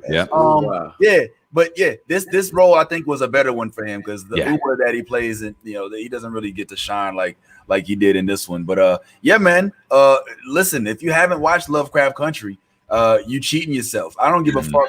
If you're a fan of this show, like the new Blerd Order, like, this is top quality content. You know what I'm saying? And it deserves a rewatch. I say, I would not mind, when time permits, just rewatching Lovecraft Country. Is that good? You know, because I'm sure there's so much stuff that I missed that I could go back and be like, yo, that I did not notice the first time. Really good show, which is something I'm having some difficulty saying about for this show right here. Now, don't get me wrong. I like the show. I really do. I genuinely like the show. Yeah, but I it's no Lovecraft Country. it's definitely low Lovecraft Country, and for that reason, I don't even think we even watched it. Did y'all even watch? Are y'all even caught up on Nevers? I mean, I don't. I didn't think so. I didn't think so, man. I was like, you know what? I'm gonna put a picture on here. And that's about it. I do like this character that you see by the S, who's going by the name. She has a dope ass name, Bonfire Annie. Yes. Yeah.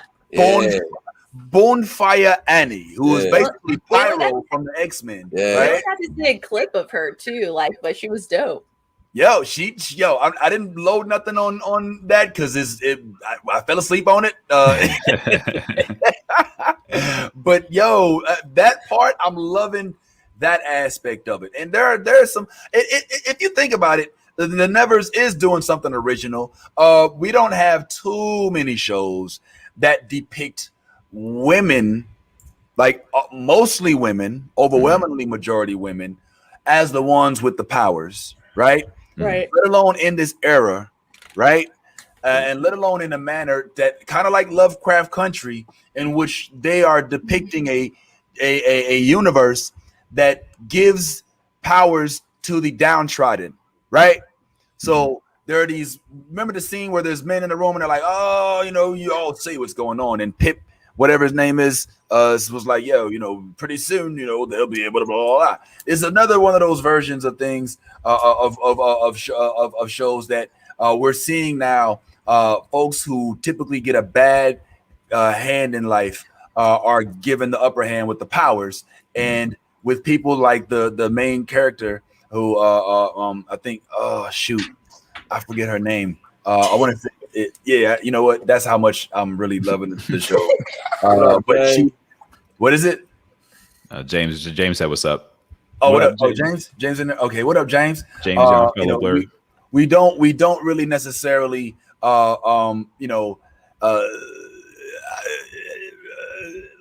she's trying to do the best she can, knowing that one of the things she said in this most recent episode, I'm gonna spoil this part, it's just a small part, so it shouldn't take away.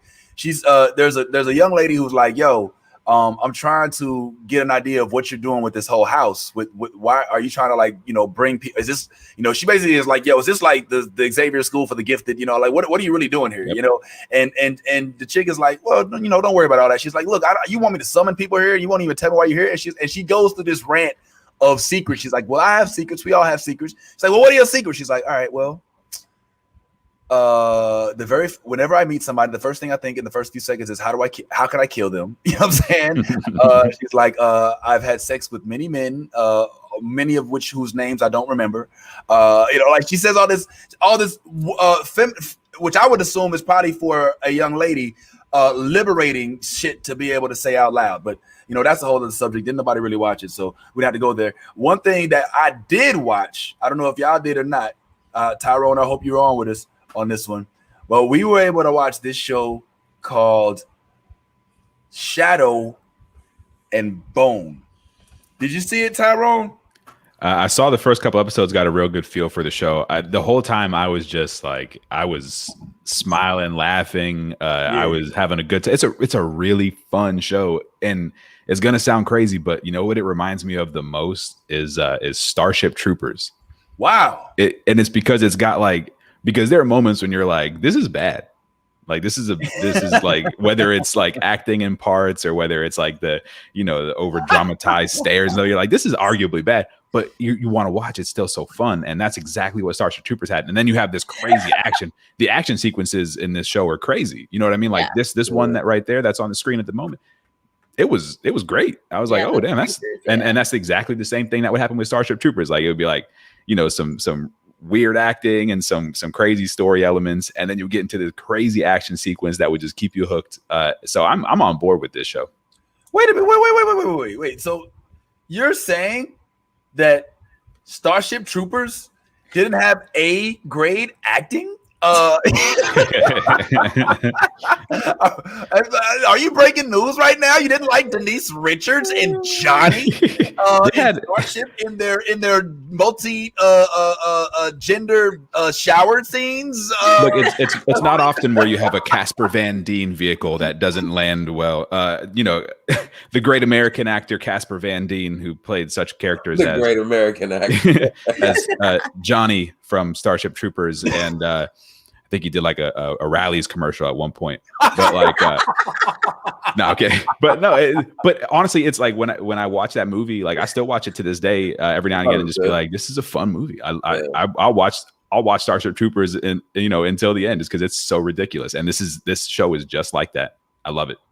Yo, Ty, you watched it. Yaz hasn't finished it yet, right? You're still like on the first few episodes, right? Yeah, I'm still on the first few episodes. I thought it was very refreshing though to see the Narnia dude back in on screen again, because we haven't seen him in a while. The Narnia dude. He's Prince Caspian in the sequels for Narnia. Oh, and I've always been like, you know how like actors are in stuff and then they like fall off, and then you're like, I wonder what happened to that guy, you know? I think his name and then is I was Ben like, Barnes. oh shit, there he is. I think his name is Ben Barnes. Like, you see her face right there? That was my face when I realized who he was. He was also in Punisher. Yeah, I was about to say, you didn't watch Punisher? He was in Punisher. Yeah, like one of the Jigsaw. He played Russo. I'm not gonna lie, I watched like the first 2 episodes of Punisher, and I was just like not into it. Put her in the bathroom. Put her in the bathroom. Some things are like hit or miss. You know what I'm saying? I'll revisit it, but when I first saw it, I was just like, oh, okay. I wasn't too excited. I'm not gonna lie to you. Oh my god! So we get to revisit the Punisher with you too? Yeah. Oh yes. Yo, this I'll watch it and then we'll revisit this, okay? But I'm just saying, when it first came out, I don't know what like kind of mood I was in, but I was just like, I'm not watching this shit. Yeah, that's a strong one. Series. Yeah, that's probably one of Marvel's best series. I'll check it out. I'm just saying, like, I watched the first 2, and I just like when it first came out, and I wasn't really feeling it. So before WandaVision and Falcon and Winter Soldier, like that was Punisher was up there. Yeah, all right, I'll Daredevil and Punisher, yeah. Daredevil. And I was just about to say exactly that. Daredevil got so dry though. And you know what, the thing about Daredevil and Punisher is they were so directly connected. Mm-hmm. Like you had literally, the same people that were in Daredevil in Punisher. Yep. You know what I'm saying? Yep. So like that right there in itself, I'm surprised that they didn't continue either of those series. Maybe I gotta see them again. There's a lot of talk about those versions of those characters and those actors coming back into the MCU. Absolutely. and being a part of the MCU and kind of going forward that way. I really hope they go down that road. There's a She-Hulk show coming out that would be a great place to introduce Matt Murdock and Daredevil into the MCU. Mm-hmm. You can use, there's all kinds of angles they could be using. So I would not be surprised if we saw that version of Punisher, that version of Daredevil, and some of the others just showing up and killing it on Disney Plus sometime soon. Yes. Do yourself a favor and definitely check out the series Punisher. The first season slaps. The first season goes hard as hell. Second season probably falls a tiny bit short. For me, it did a tiny bit. It wasn't as good as the first, but yeah. The first one. But the first one, I damn near want to call the Daredevil season 3 the Punisher season 1, because or was it season 2? I think it was season 2. It was the Punisher season pretty much. When they introduced the Punisher, holy fuck. Like, yo, this dude is relentless. Like, there's this prisons. I ain't gonna spoil it yet. But yo. So wait, you just posted a picture of like all the new things coming out, right? Yeah. Mm-hmm. Okay, so this morning with our Good Morning post, if you guys go to our group page, we're officially on a countdown. The next show is 41 days away until we get to watch Loki from today. Wait. 69 days until Black Widow comes out. Oh wow. Damn. We have 125 days until Shang-Chi comes out. Oh, and that look, hold on, pause right there. Look, Ty, I don't give a fuck what you say. You watching that shit in the goddamn movie theater, bro. You're not gonna watch Shang-Chi on the goddamn couch. I refuse. I will call Firestick himself, Mr. Firestick. I need you to just cut off just one fire. That's how many in the house? Six fire sticks. Somewhere in the southeastern region. Possibly, or maybe not. No, listen. I am gonna see it in the theater. Hey! I'm bringing a baby. I'm gonna rent a baby and bring it just so you can. No. You didn't let me finish. You didn't let me finish. I'm gonna see it in my home theater. Oh, this man. Yes. I'm going to see it. God, I'm going to see it. We're gonna kidnap you. You're gonna wake up in an AMC. Did y'all hear his build up though? Like how just he was just like, I'm going to see it in my theater. I told you nobody's theater is better than mine. Nobody's theater. I got all my refreshments. Oh my God. Look, check it out. I get them all on discount. Everything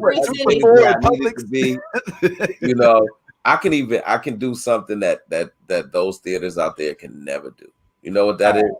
What? Smoke and watch the movie. Well, you can do that in the theaters. You can't do it in the theaters. You might get kicked out, but you can do it in the theaters. But no, I was just gonna say that I have a pause button. So those moments where you can, I gotta go to the bathroom. You don't want to miss. That is true. That's why you handle that shit before. Nah. But exactly. Like a movie that's so good, you willing to fucking have your bladder on blast the whole movie because you don't want to fucking. Oh, what are you, 6? Dude. You can't hold your bladder for 90 minutes. Hold on. I was in the Lord of the Rings. That was in 90 minutes. I didn't want to miss one. I didn't want to miss one. And you remember how epic that shit was when it came out. And I went to the movies and I saw all 3 of them. And the first one, I did not want to leave that theater. I sat in that shit for 2 hours and 40 minutes, I believe. It felt like. So, yeah. All right. Yeah, he was like, God damn it, I can't do this anymore. Tyleem, I'm never just do letting that you know. again. I was like, never do that again, man. I'm just letting you know, road trips with my mom will get your bladder in the right kind of, understanding. You know what I mean? You go before. If you don't, you're fucked. Till we stop again. If not, you better find a fucking cup. You better hope you don't spill that shit. What? Damn. That never happens. We were in the backseat like, damn, why are your tears yellow? Are you okay? She's like, hold on, we got 2 miles to the next stop. You can hold it. Hey, look. So Lisa said she's never had to pee watching a movie at a theater. So Lisa, you just get popcorn, no drink. Just the bathroom before, dog. You just get popcorn. Lisa's like, no, I don't want anything to drink. Just give me popcorn. 90 minutes, bro. This is not a freaking trip to Mars, man. It's a freaking 90-minute, maybe 2-hour movie. Every movie is not Titanic, bro. Every movie is not 3 hours and 30 minutes long. It's not a freaking. I wouldn't know. I wouldn't know. I don't go to every movie. I mean, every movie's what I make it at home. So if I want it to be an hour and a half, it'll be an hour and a half. I'll come back to it later. What would you say, Tyrone? I'm gonna let Yaz go first. Yeah. Oh, see, he's talking about when you got to watch the Snyder cut in the middle of the movie theater. You know what I'm saying? Like, it's 4 hours long, and he can't hold it through the whole thing. That's what Tyleem's talking about. That is true. Yeah, and I just wanted to take a moment to say, for all the gentlemen out there who are getting up there in age, prostate health is important. If you're a frequent goer, then it's, maybe it's time to go see the doctor, have him do it, it's awkward, but get your prostate checked. All right. That was for me. I have my bladder ain't shit, yo. I promise. Like I almost feel myself almost every time. When I gotta use a bathroom, it's like, oh, you gotta use the bathroom. You know what I'm saying? There's no. Oh, okay. Well, I'm gonna hold it. Regular exams are part of your health. I don't have that thing anymore. It's gone. It's a whole battle every single time. But yeah, man. So you say, how long is it till we get the Loki? How long is it till Loki drops? Yes, that would be 49 days. Hold on, I'll give you the 41 days from 41. today. 41 days from today. How dope is that? And then you say Black Widow's coming up right after that. 69. 69 dudes. Are y'all feeling the same kind of just like empty space? Like after 2 Marvel shows back to back and how great they were, like there's just this big empty space now. Void. Yeah, on Friday nights where you're just like, what do I even do with myself? Like, I can't wait. Yeah. Like Marvel is wrong for doing that to us, like getting us hooked like that, and then being like, we'll see you in a month. Yeah, oh, come on. Yeah, it's like we literally are looking for our dope, for our plug. Like, yeah, dude, like. You know, we're over here watching Shadow and Bone like it's methadone, like just. No, but we still technically have our Friday watch session when it comes to Amazon Prime. They're killing it with the Invincible series, so we'll be diving into that next week. We're going to get into that.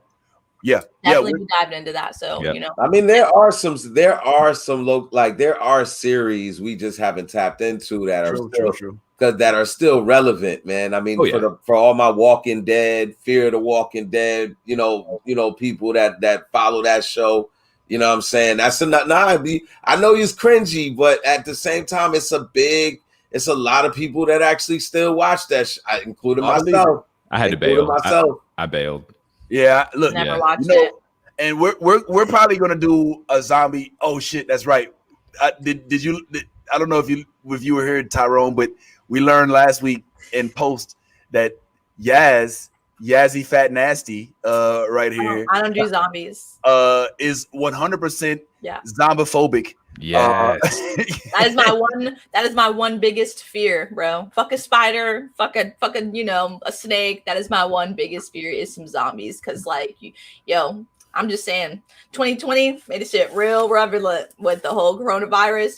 That shit mutating. So are we going? So when are we all going to get together and traumatize Yaz? Is the question. I will stab y'all. Train to Basan. Listen, I'm not the one. When you take me to Halloween Horror Nights, I swing. Don't fucking do that shit if y'all don't want to be in the swing zone. Okay. Push her around like Hannibal Lecter. Just have her have her covered up, strapped in, and just push her around. My doctor knows that work. Like, if he's coming behind me and I don't know he's behind me, he'd be like, "Hey, Yaz," or he'll like knock on the wall. He'd be like, "I'm behind you." Like, don't he knows I'll fucking swing, bro. Like, nah.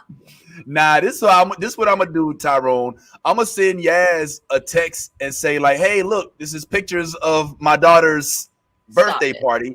And it's gonna be like the Michael Jackson Thriller video, and it's gonna like freak her completely out. It's just like, so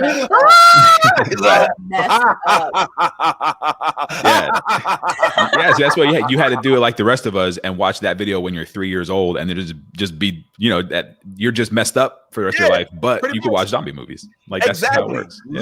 Literally, that Michael Jackson Thriller movie. I mean, movie if you want to call it, was 11 minutes, but that shit. When you saw those yellow eyes when he turned. Turn around and look at you like this. You're right. That was creepy as a kid. But what movie really got me? Like, why I cannot really like watch zombie movies all that much right now. Like 13 Ghosts, bro. That shit scared the fuck out of me. 13 Ghosts is a good movie. That one bitch in the shower, she looked real scary like a zombie and she was coming after you. I'm not. No. You guys don't do that. I think they're gonna be. I heard that they're gonna redo some 13 Ghost stuff, if I'm not mistaken. So, but I was an avid zombie. Walking Dead fan. I even watched the Talking Dead series with Chris Hardwick. It was one of the things that motivated me to want to put together, to be involved with a platform like this, because I don't think that they should have a monopoly on things like that. But then after that, folks started doing podcasts for every show. Even for the Nevers, they have a podcast for afterwards. But in terms of this particular show, Shadow and Bone as well. The Shadow and Bone as well. Shadow and Bone have a podcast as well. Yeah, yep. See, it has a pocket. See, now they're doing these after shows, which is cool because we can do it for every show that's out there. But the Shadow and Bone show, as it pertains to relevancy and filling that void that Tyrone is reminding us of, that hole in our heart that is no longer being filled by Sam Wilson and Bucky and Wanda Maximoff and White Vision, Black Vision, all of those visions. It's I think difficult because it's a show that's good, but when it's not episodic, like when you don't have to wait that week you know, and we could binge it the whole day like that. I never really realized, like, when we first got Netflix, we're like, oh shit, I don't have to wait to watch all 12. Hell yeah, that's what's up. But there is something endearing about that week gap where we can break the episode down. We can kind of anticipate what's going to happen next. And I think that's what Disney has tapped into with their refusal to just drop all 6 or 12 episodes at once, Tyrone. What you think that's intentional? Well, I think what happens is it unifies us because we're all waiting for that next episode. So we're talking about it for the whole week. Everybody's on pins and needles waiting to see what happens. And that was they kind of brought it back to the old, whenever the most popular show was on TV, and it was just everybody was talking about it. Because with Shadow and Bone, I mean, you finished the whole thing. I've watched 2 episodes. Yaz is maybe 2 episodes in. You know what I mean? And so we're kind of like we're talking about it in ways like I don't know. But with Falcon Winter Soldier, with WandaVision, we were like, all right, we all have the same, 40 minutes to talk about, or WandaVision 12 minutes to talk about if you're Ty. And we'll talk about that this week, and then we'll wait and talk about the other one next week. And it's I love that they brought that back, and on a huge scale, on a worldwide scale, where it's all the memes, all the hashtags, all the every conversation is just centered around that week, and I miss that. And looking forward to Loki bringing that back for us.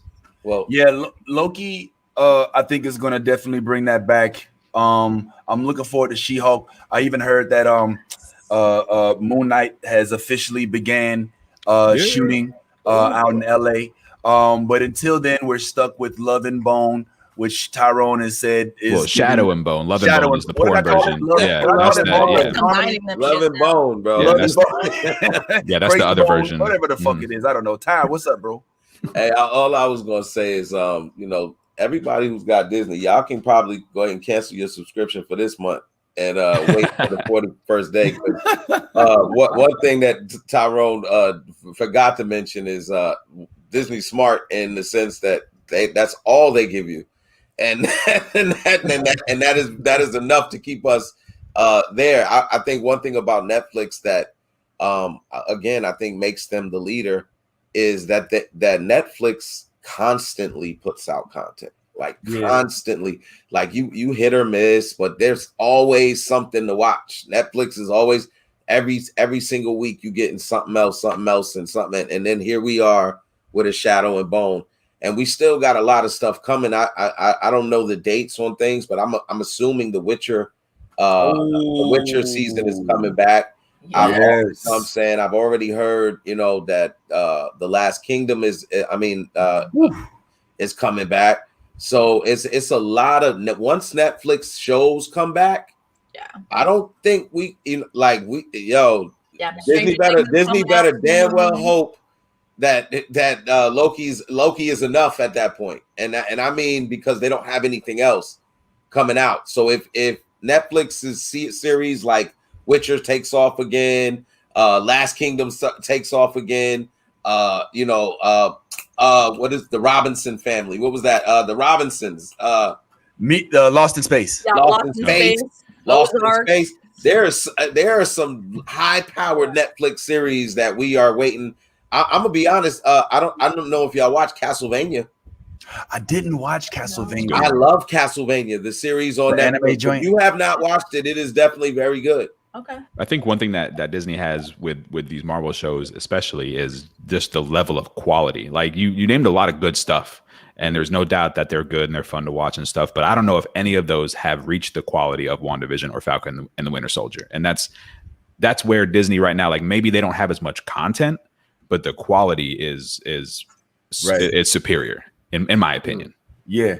Well, I mean, but the difference I think that we could debate about is Disney's content, or is the content that Disney's putting out really just their own? Like, what am I trying to say? Like, it's not like Disney really deserves the credit because Marvel was putting out this content before and Disney acquired it, right? Right. Yeah. So Disney's smart enough marketing wise to know where to put their money, but I would give the onus on Kevin Feige. Yeah, Kevin Feige and Marvel Studios. And the Marvel Studios gang for creating a universe that's intertangled. Yeah. Like Ty said, like in the Punisher and that whole Netflix Marvel world that they created. There was a little mini Marvel cinematic universe where you had in the Defenders, which was I would argue better than the whole CW mashup that the League of Extraordinary, whatever the fuck. But they had Rosario Dawson, Yaz, who I know is like your idol. You and Mati are like worship at the altar of Ahsoka Tano. But she's like a centerpiece in all of those shows, as well as the other young lady who plays the cop who lost her hand. Misty. Oh God, Misty and Misty, and so you got to give Marvel credit. Even before they were on Disney Plus, they were putting out like key content. But with Netflix, the problem is it's so much content. But Netflix, as I don't know if y'all noticed this, those of you all who actually subscribe to Disney Plus, did y'all see what they did? Did you see what they did? Went up on their price again? Yeah. You were just like, oh, by the way, your bill went up for no reason whatsoever. It's like, oh wow, because y'all put out 3 shows now. Like there's 3 shows. Disney Plus, you have 3 shows. Yep. As I stated, everybody should go ahead and unsubscribe until Loki comes back and they get the money's worth, because that makes no sense for them to do what they just did. That's some bullshit. Usually they give you like a disclaimer and then give you like a couple months, but they raise it. Nah, like the other day I checked my bill and I was like, damn, what the fuck? And you know what the old part about that is? They raised our bill and we still have to pay for those movies when they come out. So it's like you raise our bill and we still gotta pay for the movie. I think they're trying to make it I think they're trying to make it so that way we all basically pay premium for the premium to watch it. That's what it's gonna get down to. It's like basically it's gonna get to $30 a month to watch it. I'm being serious. If you really look at their track record, you know what I'm saying? Like they just keep raising that shit, and then every time they come out with the premiere, it's $30 extra. Like, what the fuck are you thinking? I mean, I can get $30 out of pandemic. People don't want to pay $30. They can just go to the fucking movie theater and watch that shit for cheaper. Like, let's be serious. $5 movie day. What? I do know a guy though who likes to who'd rather be in his house, and who that $30 and his pause button is enough. No, you are absolutely mistaken, sir. I'd never pay $30 for no movie. That is why I keep one of these right here, brother. Fire stick. Keep one of these right here. If you don't know, we can edit this out. FBI, don't worry about that. We can edit that out. Yeah. You pay $30. That's right. Every month, even though it's only I don't wink well. Yeah. All right. Look, it doesn't really feel like we really want to talk about Skull and Bones or whatever the name of the Shadow and Crazy Bone. Yeah, all right, yeah. Nah. We could talk about some of the questions in the comment section, man. Really, man. Shit. Okay, I know Lisa was asking about some shows that we had watched before. Cursed is a good one. Yes, I saw Cursed. Cursed was another good one that Netflix put out, and I think they're coming back with another season of that.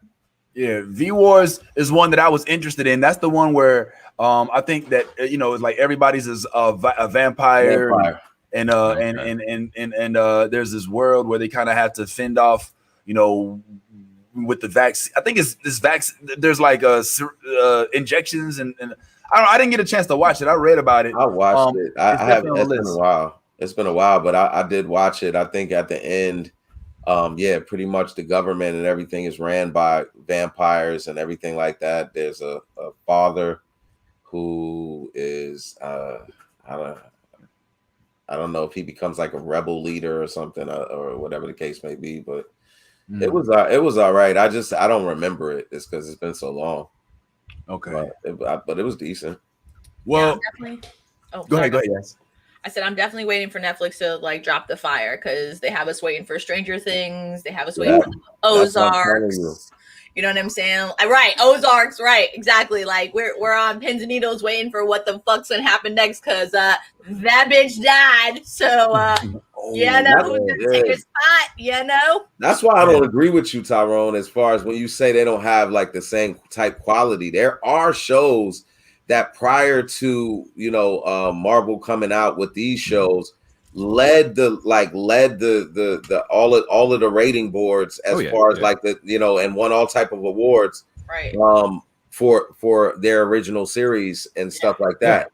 And they put out a lot, but they do put out some quality stuff. I mean, The Witcher in itself, the quality was really good. So that's why I'm like, I won't necessarily agree with you there. Like, there are some quality shows that come on Netflix. Yeah, and I do want to. I think it is worth clarifying, and you're right, because they do have a lot of quality shows. I just don't know if they have anything at the level of Falcon and Winter Soldier and WandaVision that were kind of just like, those are like kind of iconic like shows in these moments right now. The Witcher, like I love The Witcher. I thought it was great. The special effects were amazing. I enjoyed the hell out of it, but it wasn't something that we were all talking about at the same time. You know what I mean? Things? Stranger Things definitely hit. That was the last show I think that hit that bar. That was like Stranger Things was on everybody's mind. But even that, because of the nature of it, because you can binge it, it kind of gets in the way of the conversation a little bit. But Stranger Things, absolutely phenomenon. I don't know if you heard about the anime crossover that they're about to do, but that's looking crazy. They're doing a Seven Deadly Sins and Stranger Things crossover. What? And it looks crazy. Wow. Yeah. How is that even? That's one of my favorite. It's gonna be animated. Like all the Stranger Things kids are gonna be animated in the style of the Seven Deadly Sins and stuff. And it looks like there's a trailer out for it, or like a teaser out for it. It looks pretty insane. We gotta see that. Oh, yeah. Wow. Yeah. Okay. Well, we definitely got to talk about Tyrone's been coming through with all the breaking news today. Right? Exactly. Tyrone. Yes, my man. Yeah, he is the MVP for the day. All right, and we're gonna see each other later too. Pause. We have a show. Calm down. It's not that part of the Lovecraft Country season. I mean, just so how many drinks are you willing to buy? Is taking a hard right. Okay. All right. Well, hold up. All right. Well, look. Obviously, Netflix has quality content. Here's the difference. Here's one of the differences is Ty, believe it or not, Disney, I believe, was successful in launching a streaming service that was compiled of basically shit we had already seen already. They were like, "Yo, you like Marvel movies? We got all the ones you've seen already. You like Star Wars? We got that too. You like Disney movies? Got that. You know what I'm saying? You want a 25-year-old X-Men cartoon? Here you go. Yeah. You know what I'm saying? The original Wookiee cartoons and the movies, we got that. Yeah, like they're like, look, we know we ain't got new shit, but we got the shit that you love so much that you want to watch it over and over again, that you're willing to pay, a price of half of a cup of coffee a month at Starbucks to watch. But they have the disadvantage of being fresh, right? Netflix has been out since like what 15? It's been been well over a decade. Oh, yeah. I mean, I remember when Netflix was only mailing out movies, and like streaming wasn't even a part of the platform. Okay, boomer. As more back when you used to walk all the way to the blockbuster and return your Netflix movies afterwards. And it still costs less than Disney. Yeah, they're right about the same price. Netflix was always like it's still less. Netflix was like $9.99, $8.99. Disney was like $6.99. What was $7.99? Netflix. It's $7.99 now, but it was like Netflix has always been like $9.99 from what I recall. Yeah, it was like $7.99, then it went to $8.99. Well, now it's like $20. You know what I'm saying? But it started off at like $9.99. Yeah, it's like 15. It's like $15.09 with tax. Yeah, that's what I said. It's like $14.99. I don't know where you said $20, but y'all are paying. Wait, hold up. Wait, what? $1, Bob. Netflix is $15 now with tax. It's $15.09 with. I'm legit like that's how high their that's how high their shit. What kind of Netflix you got? I got. Yeah, we started from the jump, bro. So what kind of shit you got? This is about to call his financial advisor. He's like, "What's the Netflix originals, my nigga?" Like, nah. We got to give Vince time to redo some taxes. He's got to do his tax information over there. Wait a minute, I've been paying how much? Guy too. I'm going down. Nah, man. I think that once Disney has the time span of it, like that Netflix has to acquire this type of content, I think it's going to be a whole different thing. Because the difference is Netflix did the same thing, but they just did it more abundantly. Like, you can go on Netflix and watch, like, I think, like, old reruns of, All in the Family and, it's, shit like that, Miami Vice.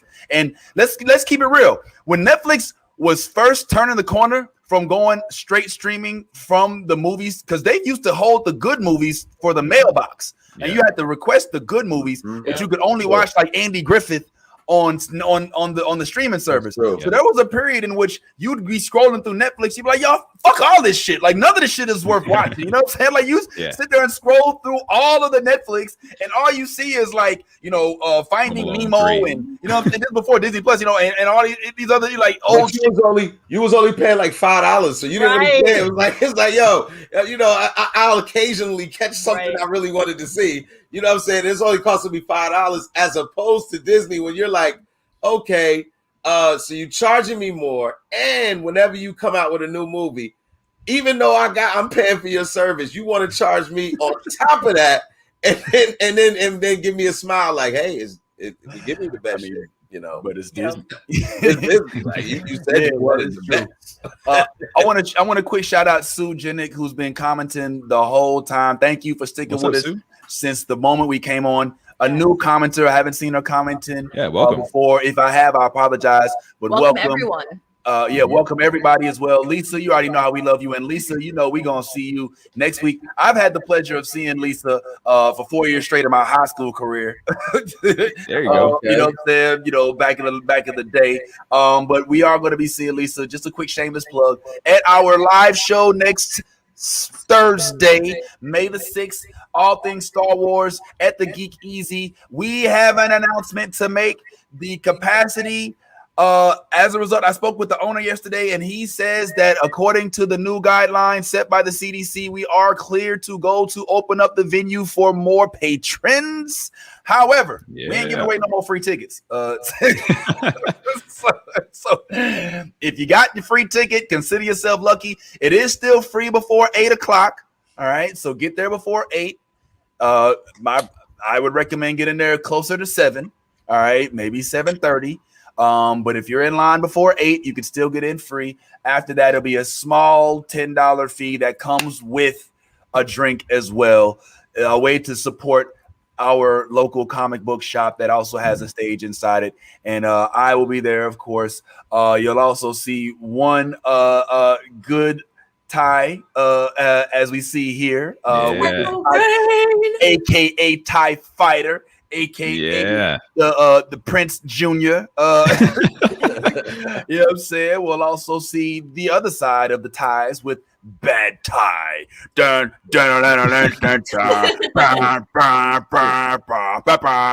I can see your Schwartz is as big as mine.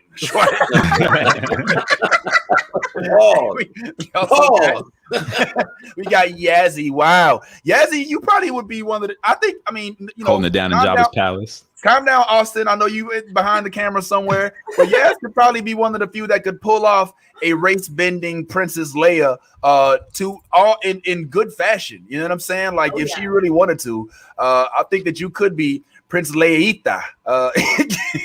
Yep, Boricua version. That's right. Yeah. I could definitely see that, and of course, I'll be manning the station. Like if the Death Star was a call center. Hold on, does your shirt say "No regrets"? Yeah, no regrets. This looking like in that picture, you're looking like you're the camera guy for like a found footage film, like you're about to be in what's that J.J. Abrams movie, that found footage one that he did. I don't know. Cloverfield Part 2. That's Vincent Cloverfield Part 2 right there. Yeah, I do Chasing monsters around. I'll take that. And you definitely look like you're gonna, definitely take off with your guitar at any karaoke night. But the guitar's not plugged into anything though. It's just there. It's their guitar.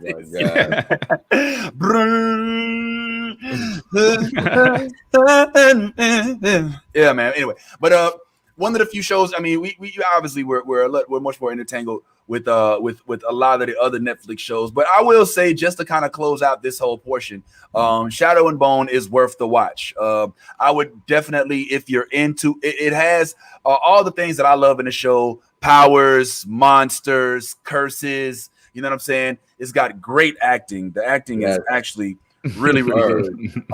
And well, to an extent, for some people acted well, and others will let you do your determination. But the storyline, one of the things I love is when a book is converted into a movie or into a show, as opposed to when it's just drawn up for the sake of making money. I like it when they have a backdrop to draw from, as opposed to trying to in a writer's room, figure out what's going to be the most palatable. This oozes creativity. I've never seen anything like it. The concept of the fold, as they call it, which is this void in which these beasts exist that separates all of these worlds, is really dope. So I'm just putting it out there that I think that this is something that I recommend for folks. If you are into fantasy, it definitely fits the fold of fantasy film, and it's so many different layers to it. I even like some of the folks that don't have powers, like old boy that has the gun. And how he slings it. He kind of looks like a Shmole, but I don't think he is. I would highly recommend this show to anybody who is into fantasy. If you like Lord of the Rings, if you like stuff like that, what's that other show that kind of I don't know. There's plenty of other shows that are kind of like plenty of other shows out there right now like this. Yeah. Like it's just a lot of it's kind of saturated, like we've been talking about with Netflix, how it is right now. They just give us a whole bunch and just like, okay, well, you pick through it, whatever. It's like a flea market. It's like, yo, just go pick through the table and find what you like, and we'll negotiate the price. You know what I'm saying? So it's one of those things, man. Are y'all? This question is especially for Yaz and Ty, but Vince. I mean, I'm sure you get some of this too, Vince. But have y'all noticed like there's a lot of like biracial stuff going on in this show, to the point where I'm sitting there and I'm like, I've been called a lot of these words. Like they're calling people mutts and calling people half-breeds. And I'm like, a lot of people have been very casually calling me this kind of stuff for my whole life. Yep. Wait a minute. So I'm having like a Dave Chappelle moment. I'm like, that was racist. Was that racist? They call them something like the slew or slut. They call them something with a shoe. A shoe, like. But I don't think I was getting I thought that the shoe reference was more of an Asian reference. It kind of like it's the umbrella of just like mixed breed people, like just mixed. Yeah, just like if you're biracial, if you don't fit into one particular box, like they're definitely leaning heavy on that metaphor for the whole thing, even to the point where how geographically it's set up, like you have this side and this side, then you have this middle that's like this charted kind of thing. So it's I give the show credit for some of these some of these themes that they're following. Speaking of following, if you do us a favor right now before we start to wrap up, guys, if y'all could, for the folks that are watching, go ahead and hit that share button. Let's share the love of the show, especially since we're going to be live in the Orlando area next week. We want to try to get as many folks, because we probably won't be doing another show live for quite some time in this area. But yeah, go ahead and hit that share button. I didn't get that, and maybe that's one of those things where it's overlooked because it's not embodied. I mean, I'm mixed, between black and black as fuck. You know what I'm saying? Like, I don't really have, so I didn't catch those undertones, right? And I guess that would impact me. It did seem like there were a lot of references to the mixed breedism and whatnot, but I think it was also a class system as well. I mean, like if you look at how they like the people that possess magic kind of were the, you know, the monarchy, you know what I mean? Like the king and the queen and all of, and, you know, and they wanted to keep their side, you know, with all the power over here and just kind of leave the other side alone. And the other side is like, nah, you know, y'all shouldn't be able to just have the power just because the void is between us. We should be able to, you know, negotiate and live together. And they're like, nah, we know y'all just want to come take our power. So that was the kind of struggle of the whole thing. And so that whole class system becomes the real issue as far as, you know, some people feeling like they're better than other people and other people who feel like they're being underappreciated now rebel against the authorities, you know what I'm saying, in the other side. So that's what the whole story kind of amounts to.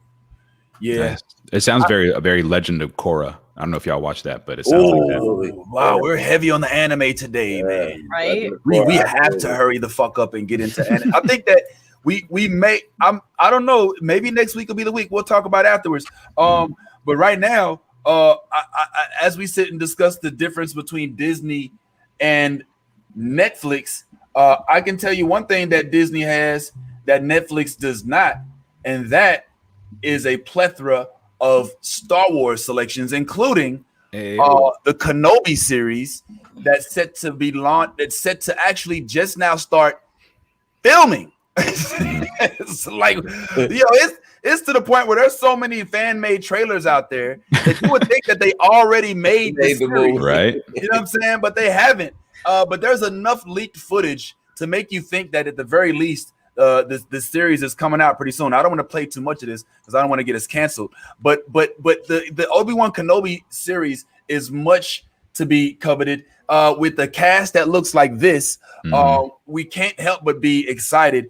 I mean, I'm geeked up about the fact that Ice Cube's son is in the Star Wars universe. Like that's crazy to me. You know, it's like you're gonna be like, yo, hey man, y'all can't be selling pussy on this block out here. You know what I mean? Out here in Tatooine. You know what I mean? Yo, pass me the lightsaber.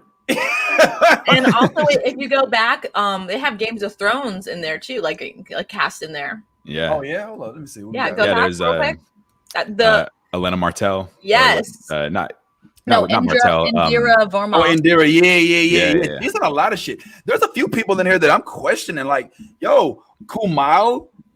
What? Good for you, Kumail. Yeah. Other than comedic relief. You know what I'm saying? Hayden Christensen. Oh, he's back from his 20-year hiatus. Yo, they got Han in this bitch. He's been taking acting classes his whole 20 years too. He's gonna blow us all away. I'm just saying, Han from Fast and Furious is in this motherfucker, bro. Oh, which one is that? He's Sung Kang. He's right there. Oh yeah, Han. Fucking Han, bro. And you know what's funny? He was in the Marvel. He was in I want to say, was it Jessica Jones? Or one of those. It might have been which Marvel series? Yeah, I think Daredevil or just you was probably gonna say it was Iron Fist. Iron Fist. Man, that was the word. I didn't even want to mention that. The only person that doesn't look like they like really like the outcast in this would have to be Benny Sub. I don't even know how to say his last name. Benny Saf. Yeah, I'm not sure. Like if you look at everybody and then you look at him and you're like, who is that guy? Well, does anyone know who this guy is? You look at Kumail like that too. Like, what is he doing? Yeah, how does he fit in? Well, I don't know who this Bonnie Peace is. I know Rupert. This dude Rupert was in Homeland for the longest. He played Quinn, and he played the fuck out of that role too. I ain't gonna lie. He actually, I believe, was in the Hitman movie, the follow-up to the Oliphant version of Hitman. He was also in a movie called The Death of Stalin, which is absolutely hilarious, and he was so damn funny. I did not know he had it in him, but he was like, he had me on the floor. Like I was dying. Yeah, he had some scenes that were some of the funniest thing I've seen on screen. Like it was just, I didn't know he had it in him, but I don't want to say too much because that movie is just great. Period. If you like shows like Veep and shows like that, then that movie has that kind of spirit to it, but it's like very historically accurate and it's like about like Stalin and you know, and that whole you know, the death of Stalin. I mean, is literally what it's about. But watch it. It's on Netflix. Watch it. Sounds too humorous. No, it's hilarious. The cast is crazy. It's so damn funny. Does I forget his name. What is his name on here? Let me just put it back on the screen. But is he British in real life? I believe so. Rupert Friend, because he definitely didn't play a British guy in Homeland. I think you have to be British if your name is Rupert. I don't think there's any other way. Like, I think that's a law. Yeah. Rupert. Yeah. Rupert. Yes. Hey, I know Rupert. Yeah. You're not going to go down to like Alabama and somebody's like, my name is Rupert. It's not like, no, it's not going to happen. Rupert, you might be right. Rupert and I think Graham and a couple other names. You know what I'm saying? Yeah, I have a British uncle named Graham. So yes, absolutely, exactly. I knew that. I didn't even everybody. I'm sure, but I'm looking forward to this. I don't think there's too much to really say about it right now, other than the fact that we know that in the Obi Wan series there will be a lot of him walking around Tatooine in the desert in a hood, looking like he's been outcasted. And basically just looking downtrodden. I do think that it is an appealing time to in terms of the setting to explore, when he basically is like, okay, I just killed my Padawan, at least so he thought, or at least he, severely injured when he had the high ground. And now as he failed, it feels like he failed. I mean, he was supposed to turn this young Padawan into the chosen one, right? The prophecy said that he brought balance to the Force, but he didn't realize that wasn't until after he made the Empire so much more powerful and killed a couple and blew up a couple planets, and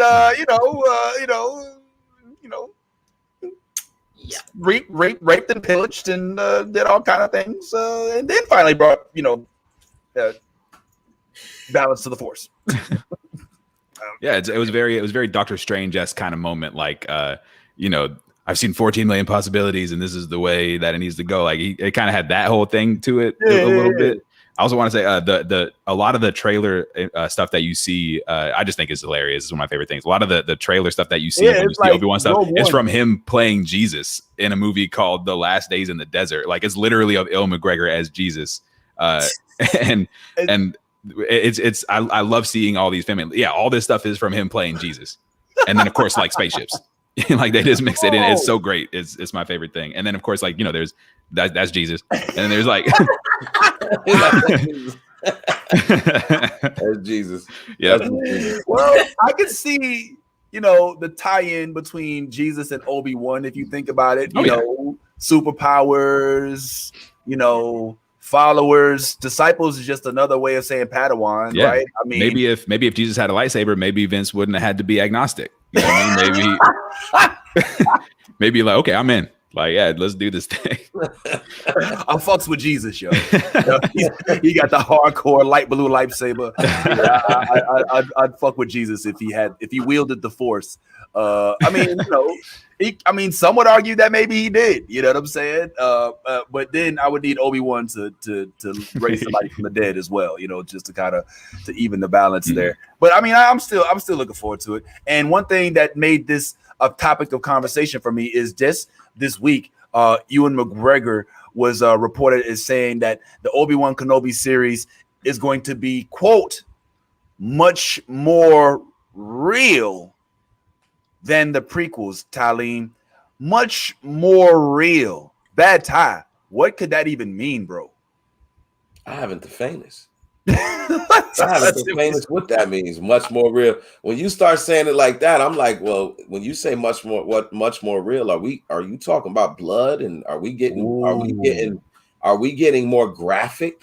Ooh. You know what I'm saying? Because it seems like that's something that's being a little bit more acceptable. You know what I'm saying? You could bring a little gore. We haven't seen, most of the time when people get chopped up on Star Wars, it's with a saber. So it like literally cauterizes the wound as soon as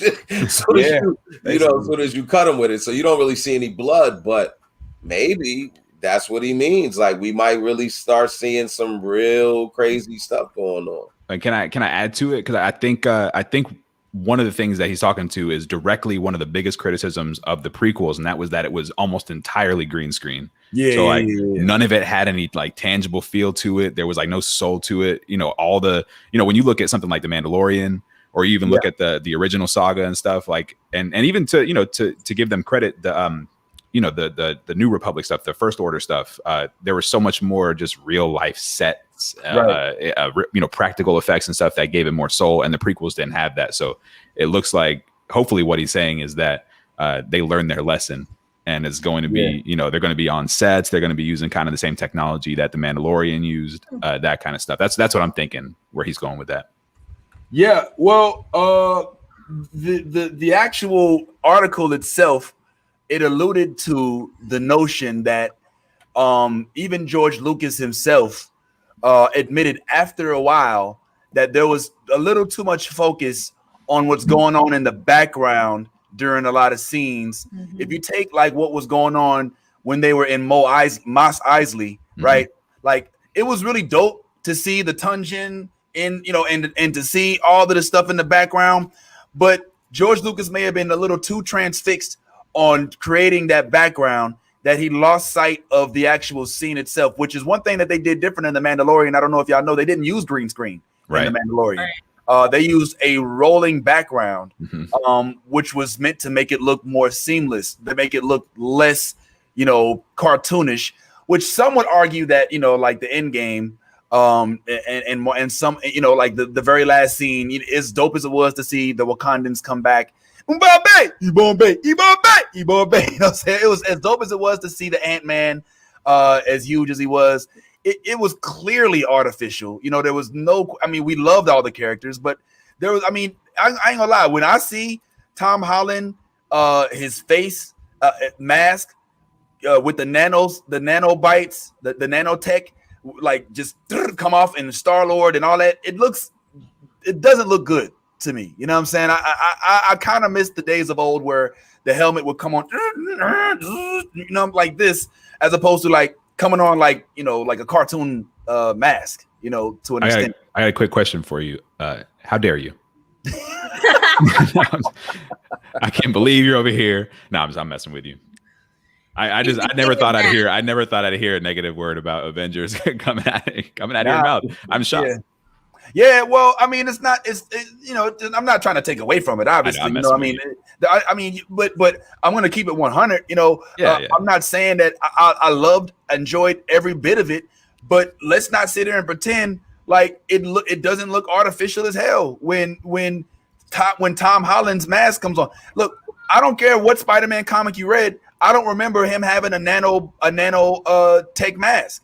And I remember him having a technological mask with the capability of speaking to it and having all type of gadgets, but never one where he, you know, the mask comes on automatically or it just comes off at the click of a button. Now, I could be wrong. You know, I mean, there's some versions of Spider-Man that I may not have delved into yet, but even all the way up to Ultimate Spider-Man, even Spider-Man 2099, he still had to put his mask on like a regular person. You know, so I mean, it just, you know, that's just some small things that we notice. That's what, when I hear Ewan McGregor say it's going to be a lot more real, what I'm hearing is less background, less focus on the cutesy wootsy, and more focus on some more real hardcore issues.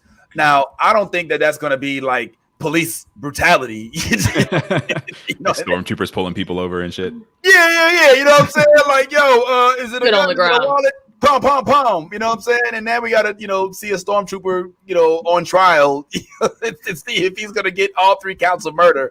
You know, I don't know if it's gonna be that deep. But what I get a sense of is that it's gonna be a little more realistic. That the prequels, the ones that he starred in, were a little over animated, so to speak, maybe a little too popcorn. And this is going to bring it more to the rugged Mandalorian type of feel where, you know, it's still Star Wars, but it's a little bit more realistic in Star Wars. One of the things that I loved about the Star Wars culture is that it's not all perfect.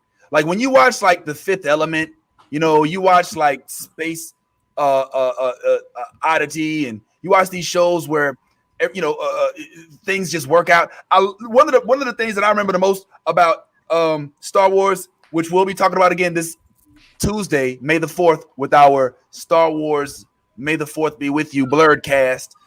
Make sure y'all tune in live here at 7:00. There was a scene in Tyrone, you probably remember this too, where Han Solo is taking off in the Millennium Falcon, right? And he goes, and he turns away and he goes, and he's like, yep. He has to hit it. Yeah. And it goes back on like it's a Volkswagen, right? Like it's a freaking Ford Taurus, he's like, yo, you gotta jiggle the keys a little bit. And I love that about Star Wars. It's an imperfect future, even though it's long ago in a galaxy far, far and away. It's still like it's not perfect despite all of the technological advances. There's a freaking moon planet starship that blows up planets, but you still have to get out and push the Millennium Falcon because remember when Leia was like, you want me to get out and push? Like, I love the fact that there are like all these issues in the Star Wars universe. Oh yeah. There was there's separation. Like look at the spaceships in Naboo, but they were all well to do and stuff. Everything was great in Naboo. They're all sleek and stylish and technological. But you go somewhere like Tatooine or whatever, and they're rolling around in speeders and sitting there with their wrench and and making sure everything is all good and having to salvage parts from other ships and that kind of thing. So it's that is definitely an aspect of Star Wars that gave it that grittiness and that relatable kind of real world feel, where these people aren't equipped like the Empire is with all these, super techno, but they're still able to make it work. Yeah. And I think that's one of the things about Star Wars that isn't celebrated as much. It's like it's imperfection. I love the fact that hey, what's up, Kojo? Oh, well, look who's awake. Kojo, who thought about hitting you up? We want to disturb you on whatever it is you had going on. Hold on, I'm gonna in spirit of Kojo. I want to say good morning. What up with you, Tyrone? It's good to see you, man. I just want to say, man, me and you've been having a good conversation. Ty, you too, man. Appreciate you stopping by. Man. Yeah, man. Shout out to Yaz real quick. Got some Kojo love for the morning. Yo, what up, Kojo, man? Kojo, if you ain't doing nothing, we'll talk to you later. Well, maybe we won't because we don't know when you're available. Maybe you can come out Thursday. Maybe you can't. If not this one, the next one, that'd be great. But we'll definitely talk about that. Okay, excuse me, Kojo Ali. Boxing class. Hey man, I'm sorry I was making fun of you, man. I'm not even trying to fight you, man. You know what I mean? Like, I'm not even trying to fight you. It's all good. We're cool. Oh boy, my bad, Kojo. My bad. Cool. He's Kojo Kai, everybody. Kojo Kai, I like it. That's the thing. But yeah, man, this is one of the things. Oh, Kojo says yes, so maybe he'll slide through. We'll see. Well, yeah, man, maybe you can slide through. But there's so much to unpack. We want to talk more Star Wars, but this is just a little preview. Today is officially the first day of May, and so the next week is what I consider Star Wars week, because we've got May the 4th for May the 4th be with you, which is officially Star Wars Day based on the playoff words, and then May the 6th, as in Revenge of the Sith. And as you see, we got Bad Ty dripped in some of that apparel. Hallelujah. Yeah, I mean, yo, show him what it say on the back. Show him what it say on the back right quick. I want to see what's on the back. Show slow turn. Yeah. Ow, and you, ladies and gentlemen. Oh, yeah, hold on. Step to your left. Step to your right. Step to the right. I don't know what direction. To the right, bro. The other right. Your left. Now drop down and get your eagle on. Oh my God! All right, now, Scott. Yeah, there you go. Hey, yeah. You too can have this sun/asshole on the back of your shirt at any point in time if any of you are interested. Now that's dope. And by the way, we owe all our apparel creation to Yaz the model. Thank you, Yaz. Yaz is over there slaving, y'all. Legit, just working like a seamstress in a hot sweatshop in Cambodia. You know what I'm saying? Just putting out all this dope merch. I unfortunately just got back out of town, so I got to go find mine. But I will definitely be rocking my new Blerd Order merch to the show next Thursday. We actually have a contest that we're talking about that we discussed, Tyrone, and we want to talk to you about in a second. But yeah, man, that's pretty much what's gonna happen. So this next upcoming week is like all Star Wars all the time. One thing that I like about Star Wars is there's always things to learn. This universe is so huge. Like, I don't know if y'all knew this or not, but did you know Ewan McGregor actually had family ties to the Star Wars universe before he even became Obi Wan Kenobi? Uncle was in it. My mum's brother played Wedge in episodes 4, 5, and 6. Good shot, Red 2. And then we sat down just excited to see Uncle Dennis. Look at the size of that thing. And then we got Star Wars as well, which blew us completely away. Let's go. So Wedge, that's cool as hell, is Ewan McGregor's uncle. You know what I'm saying? Wow. Never had any idea, and just listen to how he's like, yo, we were just happy to see our uncle on the TV. You know what I'm saying? And then next thing you know, he ends up being Obi Wan, who was arguably one of the most influential characters, who had a whole, like, if you think about it, Obi Wan wasn't really in the movies that much. He was in half of the first movie. He was a ghost in the second movie. Yeah. He was barely in the third movie. If anything, you only heard his voice. Yeah. But that's how you know his character had reached. Just like Boba Fett wasn't meant to be anybody that big, but folks was like, who the fuck is that cool ass looking dude with the helmet? You know what I mean? And as a result, we have the Mandalorian. So I mean, the Star Wars universe stretches so deep, man. So I'm really looking forward to next week being able to have this fun with y'all live and in person, even with good Ty coming all the way down from wherever he is. Jackson, yeah, that's cool. You can put it out there. I'm in Jacksonville, Florida, Duval. I don't do the chant though. It's I'm on probation, so like I'm not even allowed to do that. I started a riot doing that one time, so I'm on probation for it. I can't say it. Oh, Duval. Duo. All right, cool. Yeah, well, we got Bad Ty as well going to be at the show. Hallelujah. You know what I'm saying? The homie Yes, coming through. Mati's going to be there too, but I don't have a headshot for Mati, so she got a shit. If she got any of those, that'd be cool. By the way, happy birthday.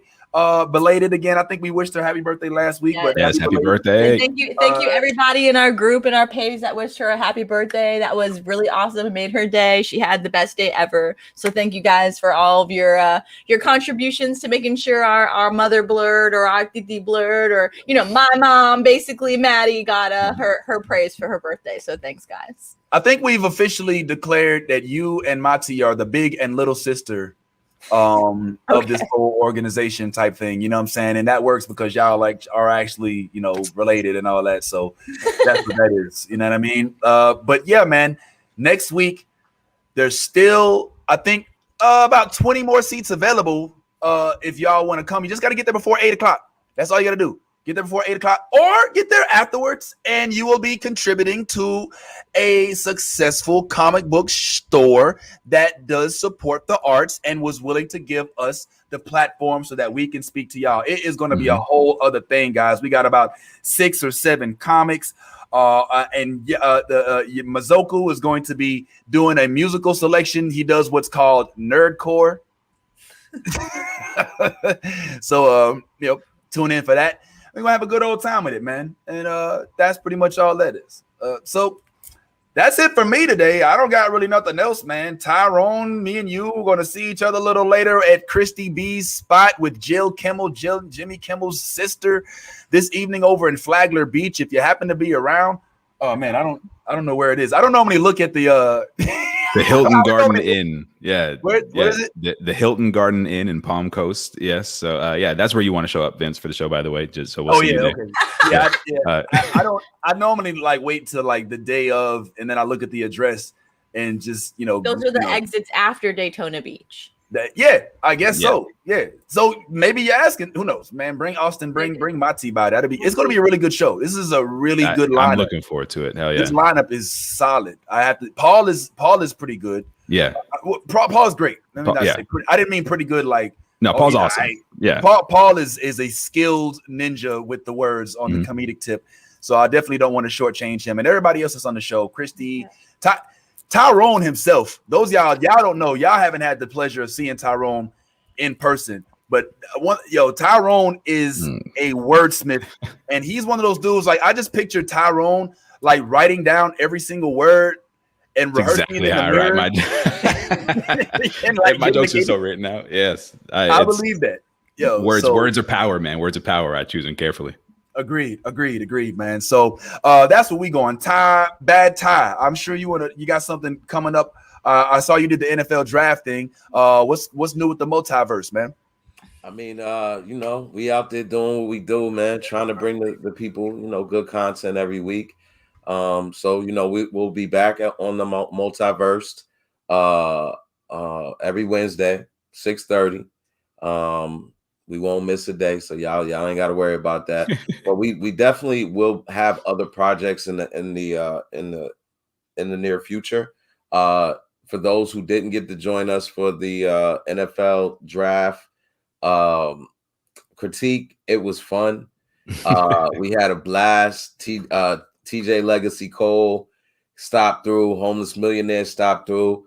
We was able to do our best at breaking down each pick and also having a good time. So if you missed that, go check some of that out. I'm sure you'll enjoy that. Of course, May 6th, Geek Easy. We're gonna be out there. We, what I'm saying, we're gonna have a good time again. We're gonna put a show on for everybody, and you can come check me out and get at me at Bad Ty Bricks, or also at the Multiverse. You know what I'm saying? So yeah, that's it, man. All right, man. Yes. Oh shoot, man. Hold on, man. Yaz is my counterpart, man. The ties on the bottom. You guys look like cousins right now. Like I look like I'm cheating off her test.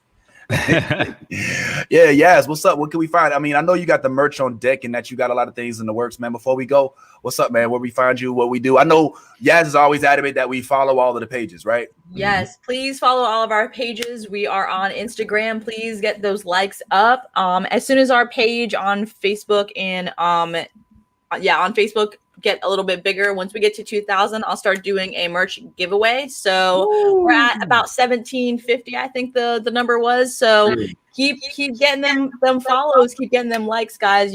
Share it with your friends. We definitely are trying to get more people involved, and we're gonna have some great things in the works for you guys. If you guys are going to be previewing our show on May 6th, we'll have a basically like a pop-up shop for our merchandise that will be soon to be on our website. So I'm excited for new things to come, guys. Stay tuned. Hell fuck yeah, man. And that's what's going down. Oh, quick announcement, and I'm gonna say this only on this broadcast, no others. Exclusive. Breaking news. Oh yeah. I'm getting the breaking news thing. Breaking news. So I have been given the honor of being brought on to a project at a facility called the Bronze Kingdom, in which now I have an in-house residency as a comedian, host, and booker for the establishment right on International Drive. It is a 6-month contract that could pan out to however long it needs to be. I mean, 6 months was an option. Just to make sure that we work out with each other. And so that starts on May 20th. So we will be bringing live comedy, and one of our first big name acts will be Michael Collier, who y'all may remember from the BET talk show, and he's been in something recently. House Party. He was in I think one of the Tyler Perry movies, and recently, extremely funny guy. Very, very funny dude. You'll see more of that, but I'm just geeked up to be able to not only put together dope ass comedy shows at such a dope venue, but to be able to spotlight it at a Black owned African museum. Like it's a legit museum with authentic African art from all over Africa, not some stuff that was made, at a flea market somewhere with some dude with a toothpick in his mouth and a nail filer, but like art that was flown over from a guy whose hometown is Senegal. And so this is a big deal to me. This is right up my alley, allows me to do what I love to do and to teach as well as educate at the same time, which is really my passion. In addition to that, we'll also be opening up our Wednesday open mic night at my new venue, Dreams Laugh Lounge in the Fern Park, Winter Park area. That starts on May 19th. So a lot of exciting stuff happening this month, just so y'all know. Other than that, though, man, we're most looking forward to being able to see y'all in person, hopefully, this upcoming Tuesday, Thursday. Just tested this upcoming week, and we spent literally like 15 minutes doing shameless plugs. I feel dirty. But that's it, man. Nothing else, guys. I hope y'all stick around for a little bit. We could chat for a little bit more. But as for us, that's going to do it. We will be back next week. I think we may be doing some anime finally. I'm not sure what we go. We finally got to get into it. It's about that time. We haven't really had a chance to delve into it. Yasuki, I'm looking forward to. Like, I cannot wait to binge those. That's something you won't find on Disney Plus. Anime, except for Marvel. Well, hold on. The Marvel stuff, the Wolverine Marvel anime is on Netflix. On Netflix. And it's actually pretty dope, by the way. It's really good. Yeah, the X-Men saga is really good. I watched it with my daughter, and it probably shouldn't have, but it's I told you that. I did tell you that.